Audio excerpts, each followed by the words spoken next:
Medina Medina मोमेनों की गुनगुना है।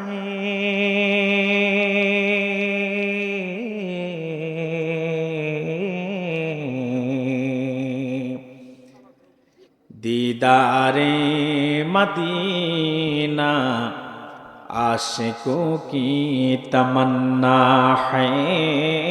अल्लाहुम्मा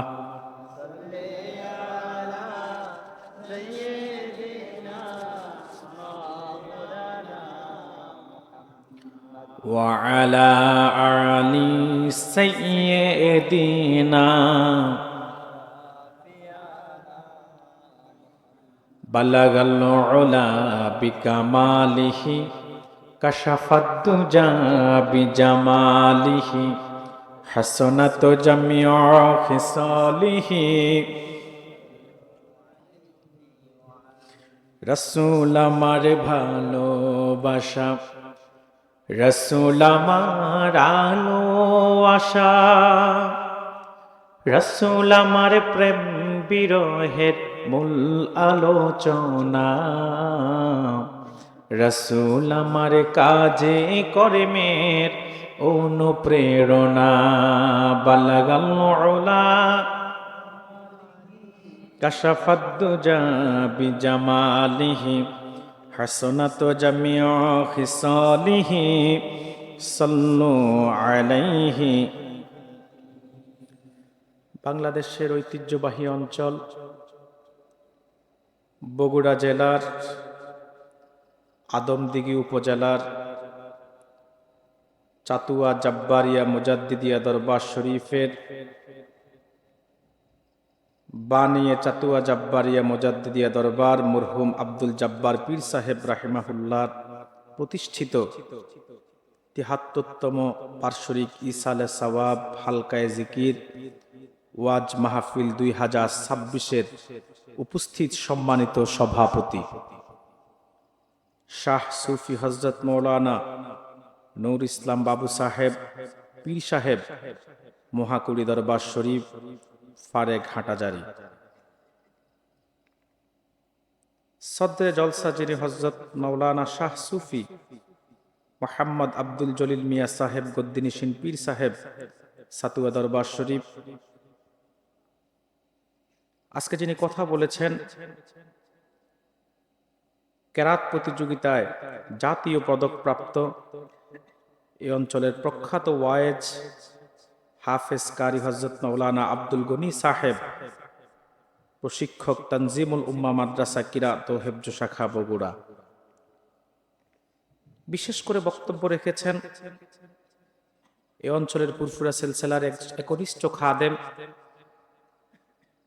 করমজি মজিদিয়া ফাজিল মাদ্রাসার আরবি প্রভাষক হযরত মাওলানা মুহাম্মদ খলিলুল্লাহ সাহেব। কথা বলেছেন হযরত মাওলানা মুহাম্মদ আব্দুল মতিন সাহেব। গতদিন ওলামায়ে কেরামগণ বক্তব্য রেখেছেন, উপস্থিত আছেন হযরত পীর সাহেব কেবলার সাহেব জাদাগণ। এই দরবারের বিভিন্ন প্রান্ত থেকে আগত ভক্তবৃন্দ, হিতাকাঙ্ক্ষী শুভাকাঙ্ক্ষী মুরিদান মুহিব্বিন, আমার সামনে উপস্থিত বাবার বয়সী পরম শ্রদ্ধেয় মুরব্বী বাবাজিরা, তারুণ্যের উচ্ছ্বাস উদ্দীপনায় ভরপুর অন্যায় ও অসত্যের বিরুদ্ধে বলিষ্ঠ কণ্ঠস্বর আমার কলিজার টুকরা যুবক ভাইয়েরা, বিভিন্ন স্কুল কলেজ ইউনিভার্সিটির ছাত্র বন্ধুগণ, রাজনীতিবিদ, শিক্ষাবিদ, ব্যবসায়ী, চাকরিজীবী, বিভিন্ন শ্রেণী পেশায় কর্মরত কর্মজীবী ভাইয়েরা, ছোট্ট ছোট্ট সোনামণিরা, পর্দার অন্তরালে অবস্থিত অবলা সরলা সতীসাধ্বী দিনদার ইমানদার নেককার সলেহা পর্দানিশীন মা ও বোনেরা, সকলের প্রতি শ্রেণী মোতাবেক শ্রদ্ধা, ভালোবাসা এবং স্নেহ জ্ঞাপন করছি। শুরুতেই প্রশংসা আদায় করছি মহান মুনিবের দরবারে, যে মহান মুনিব আজকের এই মোতাবাররাক বেহেশতি মজলিসে দয়া করে আমাদেরকে আসার ও বসার তৌফিক ভিক্ষা দান করেছেন। সেজন্য আসুন আমরা সকলে একবার হৃদয়ের সবটুকুন আবেগ অনুভূতিকে উচ্ছ্বাস করে দিল মন উজাড় করে অবনত চিত্তে সমবেত কণ্ঠে রাতের নিস্তব্ধতাকে ভঙ্গ করে সিংহের ন্যায় গর্জন দিয়ে কালিমাতুশ শুকুর আদায় করি, জবান খুলে বলি আলহামদুলিল্লাহ। বেশুমার, তার চাইতে অনেক অনেক অনেক বেশি দরুদ এবং সালাম প্রেরণ করছি আল্লাহর সৃষ্টির প্রধান আকর্ষণ, এই বিশ্বসভার সভাপতি, সমস্ত নবী এবং রাসূলগণের মাথার মুকুট, শামসুল হিদায়াত, বদরুদ্দুজা, নূরুল হুদা,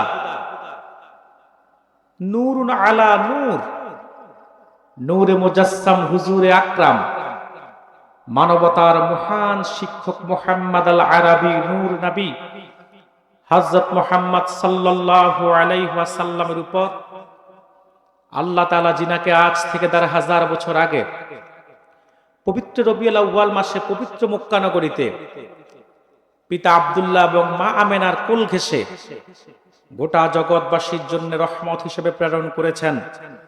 বিনা দরখাস্তে আমাদেরকে রাহমাতুল লিল আলামিনের উম্মত হিসেবে কবুল ও মঞ্জুর করেছেন। শুকরিয়া তার আমরা আরেকটি বার বলছি আলহামদুলিল্লাহ। সম্মানিত সুধী, একের পর এক উলামায়ে কেরামদের জবান থেকে তিনাদের ঈমান দীপ্ত বক্তব্য আপনারা শুনে সিক্ত হয়ে আছেন গতদিন এবং আজকে। আমি অনেক দূর থেকে এসেছি, খুব ক্লান্ত বটে। গতকাল আমার প্রোগ্রাম ছিল সিলেট বিভাগে, বাংলাদেশের এখান থেকে প্রায় ৬০০ কিলোমিটার দূরে। রাতেই আমি রওনা হয়েছি, দুপুর ২টায় এসে পৌঁছেছি আপনাদের বগুড়া। ফ্রেশ হয়ে খাওয়া দাওয়া করে একটু ঘুমাতে যাব, আসরের ওয়াক্ত, তারপরে মাগরিবের ওয়াক্ত, তারপরে আশার ওয়াক্ত, ঘুমানো যায়। কথা বলে না। সন্ধ্যার পরে একটু ঘুমিয়েছি, এরপরে আপনাদের এখানে চলে এসেছি। আবার স্টেজ থেকে নেমে আমাকে চলে যেতে হবে, কারণ কালকে আমার মারকাজুস সুন্নাতে মাসিক প্রোগ্রাম, যেটাকে আপনারা বলেন খানকা। সব মিলিয়ে আমি খুব ক্লান্ত, আর আপনারাও ২ দিন আলোচনা শুনে সিক্ত হয়ে আছেন। আবার যতটুকু আমি খবর পেয়েছি, অনেক দূর দূরান্ত থেকে আপনারা এই দরবারে এসেছেন, কেউ ঈদের পরপরই চলে এসেছেন, আলহামদুলিল্লাহ। তবে আমি এক জায়গায় একটু কষ্ট পাচ্ছি, সেটা হচ্ছে সাউন্ড সিস্টেমটা আমার মনোভূত হয় নাই। আবার এটার জন্য আবার মাইকম্যানকে দোষাবেন না, ওনার দোষ নাই। কারণ আমারও একটু বলার দরকার ছিল যে আমাদের কি কি লাগে। আমার মাহফিল গুলাতে অন্তত ২০-২৫টা হর্নের ব্যবস্থা করতে হয়, মনিটর লাগে, এবং সেটিং খুব ভালোভাবে করতে হয়। যাই হোক, এসে যেহেতু গিয়েছি, সুর হয়তো আমি যেভাবে দিয়ে করি সেটা হয়তো আজকে পারবো না, দিলেও ফুটবে না। তো যা আছে তা নিয়েই চলতে হবে। তবে আপনারা যারা বসে আছেন, আলহামদুলিল্লাহ, আপনারা সিলসিলায় ফুরফুরার অনুসারী। মাইক যেমনই হোক, কণ্ঠস্বর যেমনই আসুক, আমার ফুরফুরা মাসলাক সহ এই অঞ্চলের দিনদার মানুষদের সামনে আমি কথা বলবো। কষ্ট হলেও আমি চেষ্টা করব কোরআন সুন্নাহর কিছু আলোচনা তুলে ধরতে, ইনশাআল্লাহ। কোন প্রকার ভূমিকা ছাড়াই আমি সরাসরি মূল আলোচনায় প্রবেশ করব। শুধু এতটুকু একটি কথা ভূমিকাতে, এই যে আপনারা নিজেদের বাড়ি ঘর ছেড়ে, কর্মব্যস্ততা বাদ দিয়ে অনেক দূর দূরান্ত থেকে এখানে এসে ২ দিন ৩ দিন ধরে অবস্থান করছেন, কি পীরকে পাওয়ার জন্য না আল্লাহকে পাওয়ার জন্য? জোরে বলেন, কি পীরকে পাওয়ার জন্য না আল্লাহকে পাওয়ার জন্য? আল্লাহকে পাওয়ার জন্য। বলবেন হুজুর, আল্লাহকে পাওয়ার জন্য আমরা পীর সাহেবের দরবারে কেন যাই? প্রশ্ন আসে না? কারণ আমার দেশে তো এখন বাতিলপন্থী মৌলবীর অভাব নাই, যাদের কারণে এদেশে ইসলাম আসলো, যারা এদেশে ইসলামের দাওয়াত নিয়ে আসলো, এদেশের মানুষদেরকে ইমানের শিক্ষা দিয়ে, ইসলামের দীক্ষা দিয়ে, কোরআন সুন্নাহ শরীয়তের তাহজিব তামাদ্দুন শিক্ষা দিয়ে সোনার মানুষে পরিণত করেছে যেই সমস্ত পীর মাশায়েখরা আজকে বাংলাদেশে তথাকথিত ইসলামের ঠিকাদার একদম নিমুখ হারাম বের হয়েছে, যারা ওই সমস্ত পীর মাশায়েখদের বিরোধিতা করে, সমালোচনা করে। ওই পীর সাহেবদের দরবারে যাওয়া, আল্লাহর ওলিদের কাছে বায়াত নেওয়া, সোহবতে যাওয়ার বিরোধিতা করে, বলে আল্লাহকে পেতে আবার পীর সাহেব লাগে নাকি? এটা নাদাম নিমক খারাপ। আল্লাহ নিজেই তো বলছে উসিলা তালাশ করতে, কথা বলে না। তো কোরআন হাদিস বুঝতে শিক্ষকের দরকার কি? কথা বলে না। শিক্ষক ছাড়া আপনি কোরআন হাদিস বুঝতে পারবেন? এই যে আমার আগে আলোচনা করেছেন, তিনি একজন প্রশিক্ষক মানুষ, কথা বলে না। তিনি প্রশিক্ষণ দেন না? এখন তিনার কোন ছাত্র যদি বলে যে আমি কেরাত শিখবো, প্রশিক্ষকের দরকার কি, আমি নিজে নিজে শিখি? সম্ভব? প্রশিক্ষক এই জন্যই লাগবে, কারণ একজন গাইডারের তত্ত্বাবধানে আপনি থাকলে আপনার ভুল হওয়ার সম্ভাবনা থাকবে না। উস্তাদের তত্ত্বাবধানে যে ছাত্র থাকে, ওই ছাত্র কামালিয়াত হাসিল করে। ইলমে শরীয়ত অর্জন করতে যেমন উস্তাদ লাগবে, ইলমে মারিফত অর্জন করতে একজন হক্কানি পীরেরও লাগবে। বলে হুজুর ইলমে মারিফত এটা আবার কি? মনে রাখবেন, মনে রেখো, বাতিলপন্থী সকল মৌলবী এবং তাদের চাটুকাররা ইলমে মারিফত ছাড়া কেউ কখনো কামেল মানুষ হতে পারে না। শুধু শরীয়ত দিয়ে কামেল হওয়া যায় না, আবার শরীয়ত বাদ দিয়ে মারিফত দিয়েও কেউ কামেল হতে পারবে না। আর শরীয়ত বাদ দিয়ে মারিফত দিলে ওটা মারিফত, ওটা বাইরের পথ। কেউ যদি কামেল হতে হয় ইলমে শরীয়ত লাগবে, ইলমে মারিফত লাগবে। এটা আমার কথা না, ইমাম মালিকের ফতোয়া। ইমাম মালিক রাহমাতুল্লাহ আলাইহি বলেন, মান তাফাক্কাহা ওয়া লাম ইয়াতাসাওয়াফ ফাকাদ তাফাসসাকা ওয়া মান তাসাওয়াফ ওয়া লাম ইয়াতাফাক্কা ফাকাদ তাজান্দাকা ওয়া মান জামাআ বাইনাহুমা ফাকাদ তাহাক্কাকা। মালিকি মাযহাবের ইমাম মালিক বলেন, যে ব্যক্তি ইলমে শরীয়ত শিখলো, মারিফত শিখে নাই, সে ফাসিক। যে ব্যক্তি ইলমে মারিফত শিখলো, শরীয়ত শিখে নাই, সে হচ্ছে জিন্দিক, বেঈমান। ওয়া মান জামাআ বাইনাহুমা, যে ব্যক্তি ইলমে শরীয়ত শিখলো, মারিফত শিখলো, ফাকাত তাহাক্কাকা, সেই হচ্ছে মুহাক্কিক, সেই কামেল। এবার আল্লাহকে সাক্ষী রেখে বলেন তো, সিলসিলায়ে ফুরফুরায় ইলমে শরীয়ত, ইলমে মারিফত দুইটা আছে না নাই? আমার দেশে তো বহু মতের লোক, কথা বলে না। আর যত একদিন যাচ্ছে মতবাদ বাংলাদেশে বাড়তেছে। আমি কিছু কথা শেষে বলবো। আমার কাজই হচ্ছে সকল বাতিলপন্থীদের পায়জামা ঢিলা করা, কথা বলেন। সকল বাতিলপন্থীদের পায়জামা ঢিলা করা আমার কাজ। আমি যেখানে যাই, আমি শুধু ওয়াজ নসিহত করি না, কিছু ট্রিটমেন্টও দিই, কথা বলে না। কারণ এখন আর 50 বছর আগের দিন নাই যে শুধু নসিহত করবেন, কিংবা তাবলীগের ভাইদের মতো পিঠ মোছামুছি করলো। এখন কিছু ঘাটতারা মানুষ আছে, শুনবে না। কিছু মানুষ আছে, এদেরকে থেরাপি লাগবে। এদের নাফা প্যারাসিটামলও চিকিৎসা হয় না, হয়তো থেরাপি নয়তো অপারেশন। আর আমি আমার আলোচনায় সেটা করে থাকি ইসলাহের জন্য, আহলুস সুন্নাত ওয়াল জামাতের স্বার্থে, সিলসিলায়ে ফুরফুরার স্বার্থে। কারণ এই দেশে ইসলামের দাওয়াত নিয়ে যারা এসেছে, বিশেষ করে আপনারা উত্তরবঙ্গ মানুষ, দক্ষিণবঙ্গের মানুষ, চিরঋণী সিলসিলায়ে ফুরফুরার কাছে। যদি ফুরফুরার মুজাদ্দিদে জামান আবু বকর সিদ্দিক রাহমাতুল্লাহ আলাইহি আর বসিরহাটের আল্লামা রুহুল আমিন রাহমাতুল্লাহ আলাইহি সহ ফুরফুরা সিলসিলার উলামায়ে কেরামরা, সিলসিলায়ে জনপুরের উলামায়ে কেরামরা, সিলসিলায়ে সারসিনার উলামায়ে কেরামরা, সোনাকান্দা ফুলতলি সহ হক্কানি পীর মাশায়েখের অনুসারে যদি খিদমত না করত, গোটা উত্তরবঙ্গে অসংখ্য মসজিদ, মাদ্রাসা, খানকা প্রতিষ্ঠা হতো না। সারা বাংলাদেশে আমাদের খিদমত আছে, তবে উত্তরবঙ্গে ফুরফুরার অবদান বেশি। উত্তরবঙ্গে ফুরফুরার অবদান বেশি, বসিরহাটের অবদান বেশি। আল্লামা রুহুল আমিন বসিরহাট রাহমাতুল্লাহ এসেছেন, আর ফুরফুরা থেকেই তো আপনারা শাখা পোশাখা, ঢালপালা যা আছেন সব ফুরফুরা থেকে, ঠিক না? আমাদের মূল কোথায়? ফুরফুরা। তো কেন বললাম? বাংলাদেশে এখন বাতিল ফেরকার অভাব নাই। দুঃখ লাগে, কেউ শরীয়ত মানে, মারিফত মানে না। আবার কেউ মারিফতকে পুঁজি করে ব্যবসা করে, ভণ্ডামি করে, শরীয়তের ধাপ ধারে না। এদেশে এমনও পীর আছে নামাজ পড়ে না। এদেশে এমনও পীর আছে পর্দা করে না। এদেশে এমনও পীর আছে জিকিরের মধ্যে আল্লাহ জিকির, আল্লাহর নাম বাদ দিয়ে শুধু পীর সাহেব আব্বাস জিকির করে। এই দেশে এমনও পীর আছে পুরুষ মহিলা একসাথে পুরুষ মাহফিলে নাচানাচি করে। এদেশে এমনও পীরের দরবার আছে, মাজারে গিয়ে সেজদা হয়, পীরের পায়ে সেজদা হয়, মহিলা মুরিদ গিয়ে পীর সাহেবের খেদমত করে, পীর সাহেবের বিদ্যাঙ্গুলি চষে। ওই সমস্ত ভণ্ডদের সাথে সিলসিলায় ফুরফুরার কোনো সম্পর্ক নাই। আবার কিছু নিমক খারাপ নাদান আছে যারা এখন ইসলামের ঠিকাদারে নিছে, মনে হয় যেন সব তাদের মধ্যে, আর এদেশে ইসলাম কেউ বুঝে না, কথা বলে না, যে ইসলামের ঠিকাদার নিজেদেরকে এমন ভাবে মনে করে যে সব ইসলাম তাদের মধ্যে, আর কেউ ইসলাম বোঝে না। কিন্তু আমি দেখছি কোরআন হাদিস যাচাই বাছাই করে রাসূলুল্লাহর ইসলাম আর তাদের বানানো ইসলাম করে দিন এক না, ঠিক কিনা বলেন? ওই ইসলামের তথাকথিত ঠিকাদার আর তাদের মতাদর্শের অনুসারীরা পীর মাশায়েখদের কাছে যাওয়াকে পছন্দ করে না, তরিকত তাসাউফের বিরোধিতা করে। মনে রাখবেন, দুই পক্ষই গোমরাহ পথভ্রষ্ট। আমরা সিলসিলায় ফুরফুরার মানুষ, আমরা ইলমে শরীয়ত বিশ্বাস করি, ইলমে মারিফত বিশ্বাস করি। এজন্য বুক ফুলিয়ে সিনা টান করে আমরা সারা পৃথিবীর বুকে বলতে পারি, আমরাই সত্যের উপরে আছি, আমরাই খাঁটি মাসলাক, আমরাই হক।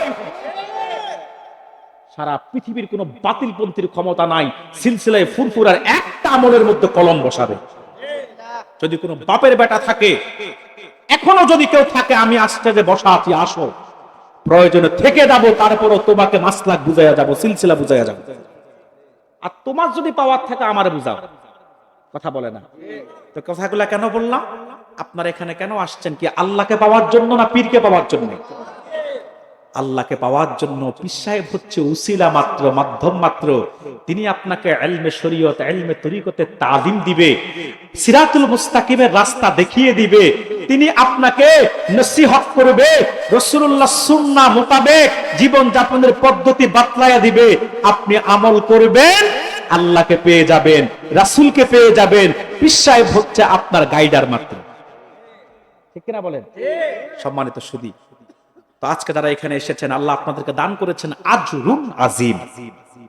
বাড়ি থেকে বের হয়েছেন, প্রতিটি কদমে আল্লাহ 10টা করে নেকি দান করছেন। এখানে বসে আছেন, প্রতিটি শ্বাসে আল্লাহ 10টা করে নেকি দান করছেন। বাড়িতে ফিরে যাওয়ার আগে যদি মৃত্যু হয়, শহীদের খাতায় আল্লাহ নামটা লিপিবদ্ধ করে দিবেন। আসুন আমরা এখন কোরআন থেকে কিছু ব্যাখ্যা শুনবো ইনশাআল্লাহ। আমি তেলাওয়াত করেছি কোরআনুল কারীম সূরাতুল কলমের প্রথম 4টি আয়াত। কোন সূরা থেকে? সূরাতুল কলম থেকে। কয়টি আয়াত? 4টি আয়াত। সূরাতুল কলমটা আল্লাহ শুরু করেছেন হুরুফুল মুকাত্তাতের বিচ্ছিন্ন একটি অক্ষর দিয়ে। কয়টি অক্ষর? একটি অক্ষর, নুন, একটি অক্ষর দিয়ে। আমি একটু মাঝখানে একটু কথা বলে নেই, আপনারা কি ওয়াজ শুনবেন না আওয়াজ? ওয়াজ। জোরে বলেন। ওয়াজ। কারণ কেন বলে নিলাম, আপনাদেরকে তো আমার মুখী করতে হবে। আমাদের দেশে বহু জায়গায় ওয়াজ হয় না, আওয়াজ হয়, আওয়াজ আওয়াজ। বক্তা 2 ঘন্টা কথা বলে, কোরআন নাই, হাদিস নাই, ইসলামের ইতিহাস নাই, মুহাদ্দিসদের বক্তব্য নাই, মুফাসসিরদের ব্যাখ্যা নাই, সমসাময়িক কোনো কথা নাই, কিচ্ছা কাহিনী গল্প এই তাল কইরা 2 ঘন্টা পার করে। তো এগুলো তো ওয়াজ না, এগুলো আওয়াজ। আপনারা কি শুনবেন? ওয়াজ ইনশাআল্লাহ। তাহলে আমি আপনাদের কাছে 2টি জিনিস চাই, দিবেন? ভয় পায়েন না, টাকা পয়সা না। একটি হচ্ছে আপনাদের নিরবিচ্ছিন্ন মনোযোগ এবং ধৈর্য, দিতে পারবেন আমাকে? দ্বিতীয় যে জিনিসটি চাই, আমার প্রতিটি কথার জবাব দিবেন সর্বোচ্চ কণ্ঠে। পারা যাবে ইনশাআল্লাহ? আলহামদুলিল্লাহ। তাহলে আমার সাথে কথা বলবেন, আমার দিকে মনোযোগী থাকবেন। বেশি লম্বা সময় নিব না, সর্বোচ্চ 1.5 ঘন্টা। আল্লাহ তাআলা বলেন, আল্লাহ তাআলা সূরাটি শুরু করেছেন একটি বিচ্ছিন্ন অক্ষর দিয়ে। কয়টি? নুন, একটি অক্ষর। কুরআনুল কারীমে একটি নয়, 2টি নয়, 29টি সূরা আল্লাহ শুরু করেছেন হুরুফুল মুকাত্তাতের বিচ্ছিন্ন অক্ষরমালা দিয়ে। কোন সূরা আল্লাহ শুরু করেছেন আলিফ লাম মিম, কোন সূরা আল্লাহ শুরু করেছেন আলিফ লাম র, কোন সূরা আল্লাহ শুরু করেছেন ইয়াসিন, কোন সূরা আল্লাহ শুরু করেছেন তাহা, কোন সূরা শুরু করেছেন শুধু একটি অক্ষর দিয়ে নুন। আল্লাহ তাআলা সূরাতুল কলম শুরু করেছেন একটি অক্ষর দিয়ে নুন। মনে রাখবেন, হুরুফুল মুকাত্তাতের অর্থ কিংবা ব্যাখ্যা কোন মুফাসসির করেন নাই। সব মুফাসসির একটাই রায় দিয়েছেন, আল্লাহু আ'লামু বিমুরাদিহি বিযালিক। হুরুফুল মুকাত্তাতের অর্থ ব্যাখ্যা আল্লাহ ভালো জানেন। তবে আমরা যারা আহলুস সুন্নাত ওয়াল জামাতের অনুসারী, আমরা বলি আল্লাহ ভালো জানেন, আল্লাহর রাসূলও জানতেন। আল্লাহ ভালো জানেন, আল্লাহর রাসূলও। সুবহানাল্লাহ। যদি আপনি বলেন রাসূলুল্লাহ জানতেন না, তো এই কোরআনের এই আয়াতগুলো আল্লাহ কেন নাযিল করছেন? কথা বলেন। পাখাটা আরেকটু আমার দিকে দেন। যদি বলেন যে রাসূলুল্লাহ জানতেন না, তো আল্লাহ এই আয়াত অক্ষরগুলো কেন নাযিল করছেন? কথা বলেন। তার মানে আল্লাহ ভালো জানেন, আল্লাহ রাসূলও জানতেন। এগুলো ছিল আল্লাহ এবং তার হাবিবের মধ্যে গোপন কথোপকথন, বান্দা জানুক সেটা আল্লাহ চান না। ভাইরা আমার, হুরুফুল মুকাত্তাতের বিচ্ছিন্ন একটি অক্ষর দিয়ে সূরাতুল কলম শুরু করে আল্লাহ দুটো শপথ করেছেন। আল্লাহ তাআলা বলেন ওয়াল কলামি ওয়া মা ইয়াসতুরুন, শপথ কলমের, কলম দ্বারা লিপিবদ্ধ বিষয়ের। সুবহানাল্লাহ বলবেন না? আল্লাহ তাআলা কলমের শপথ করেছেন। কলম, যেই কলমের শপথ আল্লাহ করেছেন, মুফাসসিরগণ ব্যাখ্যা করেন এটা হচ্ছে সেই কলম, সর্বপ্রথম যেই কলম সৃষ্টি করে আল্লাহ, যেই কলমের মাধ্যমে বান্দার তাকদীর আল্লাহ লিপিবদ্ধ করেছে, সেই কলমের কসম আল্লাহ করেছেন। ওমা ইয়াসতুরুন, কলম দ্বারা লিপিবদ্ধ বিষয় তথা বান্দার তাকদীরের বিষয়ে কসম করেছেন। সুবহানাল্লাহ বলবেন না? প্রশ্ন হলো আল্লাহ কেন কসম করেন?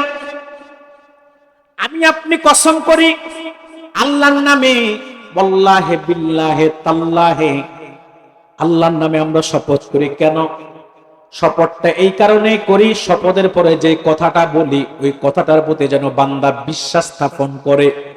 কথা বলেন না কেন? সত্যকে সত্য হিসাবে মানুষের কাছে যথা উপযুক্ত মর্যাদায় বিশ্বাসের জায়গায় নেওয়ার জন্যই আমরা কসম করে থাকি। তো আল্লাহ তো যা বলেন তা এমনিতেই সত্য, শুধু সত্য নয় চিরসত্য, শুধু চিরসত্য নয় মহাসত্য, শুধু মহাসত্য নয় ধ্রুব সত্য, শুধু ধ্রুব সত্য নয় আল্লাহ নিজেই তো সত্যের স্রষ্টা। তার তো কসমের দরকার নাই। কথা বলেন, তার কসমের দরকার আছে? তার তো কসমের দরকার নাই।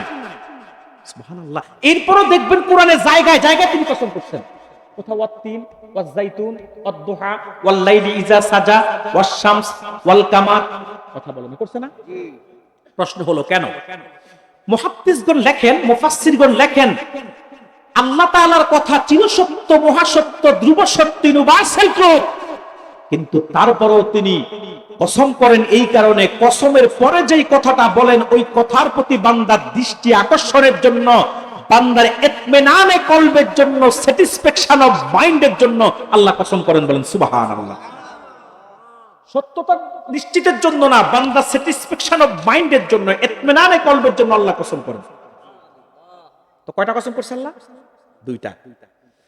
দুইটা কসম করে আল্লাহ এবার জবাবে কসমের মধ্যে বলেন মা আনতা বিনি'মাতি রাব্বিকা বিমাজনুন। হাবিব, আপনার রবের অনুগ্রহে আপনি পাগল নন, আপনি উম্মাদ নন। বলেন সুবহানাল্লাহ। প্রশ্ন হলো এই আয়াত আল্লাহ কেন নাযিল করছেন? সাবাবুন নুজুল কি? কেন নাযিল করলেন? ১৫০০ বছর আগে আল্লাহর হাবিব মুহাম্মদ সাল্লাল্লাহু আলাইহি সাল্লামকে কাফেররা পাগল বলে গালি দিত। কি বলে? পাগল বলে। আমার নূর নবী মুহাম্মদ সাল্লাল্লাহু আলাইহি সাল্লাম নবুয়ত প্রকাশের আগ পর্যন্ত রাসূলুল্লাহর কোনো বিরোধিতা ছিল না। উলামায়ে কেরামরা জানেন আপনারা, ৪০ বছর পর্যন্ত রাসূলুল্লাহর নবুয়ত প্রকাশ পায় নাই, বিরোধিতাও ছিল না। মক্কার কাফেররা সবাই বলতো মুহাম্মদ আল আমিন, মুহাম্মাদের চাইতে ভালো মানুষ আর কেউ। কিন্তু ৪০ বছর বয়সে যখন নবুয়াতের প্রকাশ হলো, রাসূল যখন দাওয়াতের কাজ শুরু করলেন, তখনই রাসূলুল্লাহর বিরোধিতা শুরু হলো। ঠিক না? তবে মনে রাখবেন, একটা প্রশ্নের উত্তর দেই, বলবেন হুজুর তো রাসূল ৪০ বছরের পরে রাসূলের বিরোধিতা শুরু হয়েছে, রাসূল কি তাহলে ৪০-এর আগে নবী ছিল না? কথা বলেন। প্রশ্ন আসে না যে প্রথম ৪০ বছর বিরোধিতা করে নাই, ৪০ বছর পরে করছে নবুয়ত প্রকাশের পরে, তো রাসূল কি ৪০ বছরের আগে নবী ছিল না? কেন কথাটা বললাম? বাংলাদেশে তো বন্ড একটা দল আছে লামাযহাবী, আপনাদের উত্তরবঙ্গে বেশি, দাবি করে আহলে হাদিস। আমি বলি এরা আহলে হাদিস না, এরা আহলে খবিস। আমি কারো ভয় পাই না, আল্লাহ ছাড়া আমি কাউরে ভয় পাই না। ভন্ড লামাযহাবীদের কিছু বক্তা আছে, স্কলার আছে, মুজাফফর বিন মুহসিন, কথা বলে না। কাজ্জাব বিন ইবলিস আছে না? মতিউর রহমান হিন্দুস্তানি, কথা বলে না। এরপর আসাদুল্লাহ, গজবতুল্লাহ, লানতুল্লাহ, ঠিক না? এই ভণ্ড লামাযহাবী তথাকথিত স্কলার দাবিদার স্ক্রু ড্রাইভার গুলা মানুষকে ধোঁকা দেয়, প্রতারণা করে, প্রতারিত করে। বলে রাসূলুল্লাহ নাকি 40 বছর আগে নবী ছিলেন না, বলেন নাউযুবিল্লাহ। দাবি করো আহলে হাদিস, হাদিস কি পড়ো নাই? সাউন্ডটা শব্দ দূষণ হচ্ছে। দাবি করো আহলে হাদিস, হাদিস কি পড়ো নাই? হাদিস সাক্ষী আল্লাহর হাবিবকে সাহাবায়ে কেরাম প্রশ্ন করলো, মাতা কুনতা নবিয়্যা, আপনি কখন থেকে নবী? আমার নূর নবী বলছে যে 40 বছর থেকে। কথা বলছেন না কেন? আমার হুজুর জবাব দিয়েছে, কুনতু নাবিয়্যা ওয়া আদামু বাইনাল মা'i ওয়াত তিন, তখন থেকে আমি নবী, আদম যখন মাটি এবং পানির মধ্যে গড়াগড়ি খাচ্ছে। অন্য রাওয়ায়াতে এসেছে ওয়া আদামু বাইনাল মা'i রূহ ওয়াল জাসাদ, ওয়া আদামু বাইনার রূহ ওয়াল জাসাদ, আদমের দেহ এক জায়গায়, রূহ আরেক জায়গায়, তখন থেকে আমি নবী। হাদিস সাক্ষী আদম সৃষ্টি 14,000 বছর আগে আল্লাহ তার হাবিবের নূর মুবারককে সৃষ্টি করেছেন, বলেন সুবহানাল্লাহ। যখন থেকে রাসূলুল্লাহ নূর মুবারক সৃষ্টি হয়েছে তাকদীরান, তখন থেকে রাসূলুল্লাহ সর্বশেষ এবং সর্বশ্রেষ্ঠ নবী এবং রাসূল। নবুয়তটা প্রকাশ করছে আল্লাহ 40 বছর বয়সে।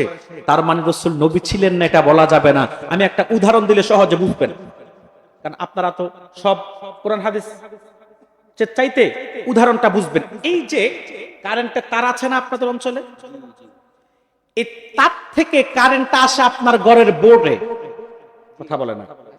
এই বোর্ডের মধ্যে সুইচ থাকে, সুইচ থেকে আবার তারগুলা যায় পাখাতে, লাইটে। সুইচটা অন করলে পাখা চলে, সুইচটা অফ করলে পাখা বন্ধ থাকে। আচ্ছা, সুইচ অফ, পাখা বন্ধ, বোর্ডে কি কারেন্ট নাই? জোরে বলেন। সুইচ অফ, পাখা বন্ধ, বোর্ডে কি কারেন্ট নাই? তার মানে সুইচ বোর্ডে কারেন্ট আছে, সুইচ অন করলেই বাতি জ্বলবে, পাখা চলবে। রাসূলুল্লাহ আদম সৃষ্টির আগ থেকেই সর্বশ্রেষ্ঠ এবং সর্বশেষ নবী এবং রাসূল। নবুয়তটা শুধু আল্লাহ প্রকাশ করেছেন 40 বছর বয়সে। সুবহানাল্লাহ বলতে কি কষ্ট হয়? তো ভণ্ড লামাযহাবের বলে রাসূলুল্লাহকে 40 বছর আগে নবী ছিল না, নাউযুবিল্লাহ, নাউযুবিল্লাহ। তো 40 বছর পর্যন্ত নবুয়ত প্রকাশ হওয়া পর্যন্ত রাসূলুল্লাহর বিরোধিতা ছিল না। যখন নবুয়ত প্রকাশ হলো, রাসূলুল্লাহর বিরোধিতা শুরু হলো। রাসূলকে কাফেররা কি বলতো? পাগল বলতো, জাদুকর বলতো। প্রশ্ন হলো কেন? প্রশ্ন আছে না? তাফসীর থেকে আমি কয়েকটা কারণ আপনাদের সামনে তুলে ধরছি। কয়েকটা কারণে রাসূলুল্লাহকে কাফেররা পাগল বলতো, কয়েকটা কারণে। প্রথম কারণ হচ্ছে কোনো কারণ নাই। বুঝেন না মনে হয় কথাটা? প্রথম কারণ কোনো কারণ ছাড়াই বিরোধিতা করতো। আপনাদের দেশে দেখবেন কোনো কারণ ছাড়াই কিছু মানুষ শুধু অন্যের বিরোধিতা করে, সমালোচনা করে। বিশেষ করে বাংলাদেশের একটা বদখাসলত আছে, বিরোধী দলে সরকারে যারা থাকে, যখন যে সরকার ক্ষমতায় যায়, বিরোধী দলে যারা থাকে, আমার দেশে বিরোধী দল মানে সরকারে যারা থাকবে এদের বিরোধিতা করা। একটি শক্ত বিরোধী দল থাকলে সরকারে যারা থাকে তারা সচেতন ভাবে কাজ করতে পারে, এটা ভালো দিক। কিন্তু বিরোধী দলের থাকা মানে এই না যে সরকারের সব কাজের বিরোধিতা করা, না। সরকার ভালো করলে ভালো কাজে তাকে উৎসাহিত করতে হবে, খারাপ কাজ করলে পরামর্শ দিয়ে হোক, প্রতিবাদ করে হোক, আন্দোলন করে হোক, মিছিল করে হোক, মিটিং করে হোক, তর্ক বিতর্ক করে হোক, যে কোনো ভাবে তাকে ভুল সিদ্ধান্ত থেকে ফিরে আনতে হবে। এটা হলো বিরোধী দলের কাজ। আমাদের দেশে আমরা বিরোধিতা বিনা কারণে, কিছু মানুষ আছে বিরোধিতা করে কোনো কারণ ছাড়া। দেখবেন সমাজে কিছু মানুষ আছে একজন আরেকজন হিংসা করে, যদি বলে কেন কারণ কেন করে, দেখবেন কোনো কারণ দেখাতে পারে না, তার মানে কোনো কারণ নাই। কথা বলেন। তো রাসূলুল্লাহকে কাফেররা পাগল বলে গালি দিত যে কয় কারণে, তার মধ্যে একটা হলো কোনো কারণ নাই। দুই, আল্লাহর হাবিব সাল্লাল্লাহু আলাইহি সাল্লামের উপর যখন ওহী আসতো, আমার কথা কি আপনারা বুঝতেছেন? আল্লাহ রাসূলের উপর যখন ওহী আসতো, রাসূলুল্লাহর মধ্যে একটা ব্যতিক্রম প্রভাব দৃশ্যমান হতো। হুজুর প্রচন্ড ঘামাতেন, আবার ওহী আসলে জোরে ঘন্টার মতো আওয়াজ হতো, ঝনঝন করে। শুধু তাই না, ওহীর চাপ এত ভারী ছিল, হাদিস সাক্ষী তাফসীরের মধ্যে এসেছে রাসূলুল্লাহ সাল্লাল্লাহু আলাইহি ওয়াসাল্লাম বলেন, হুজুর উটটির পিঠে বসা থাকতো, ওহী যখন নাযিল হতো উটের পিঠে বসা অবস্থায় ওহী চাপে উট পড়তো। সুবহানাল্লাহ। এই যে ব্যতিক্রম দৃশ্য কাফেররা দেখতো, বলতো মুহাম্মদ তো পাগল হয়ে গেছে। নাউজুবিল্লাহ বলবেন না? ভাইয়েরা আমার, তৃতীয় কারণ হচ্ছে আল্লাহর হাবিব সাল্লাল্লাহু আলাইহি ওয়াসাল্লাম নবুয়তের দাওয়াত দেওয়ার আগে, কোরআনের দাওয়াত দেওয়ার আগে, দ্বীনের দাওয়াত দেওয়ার আগে গোটা আরবের পরিবেশ পরিস্থিতি ছিল একরকম। গোটা আরবের মানুষ শিরকের মধ্যে নিমজ্জিত ছিল, পৌত্তলিকতার মধ্যে নিমজ্জিত ছিল। সত্য তারা বুঝতো না, সত্য তারা মানত না। অন্যায়, অবিচার, অনাচারের মধ্যে তারা লিপ্ত ছিল, বিদ্যমান ছিল।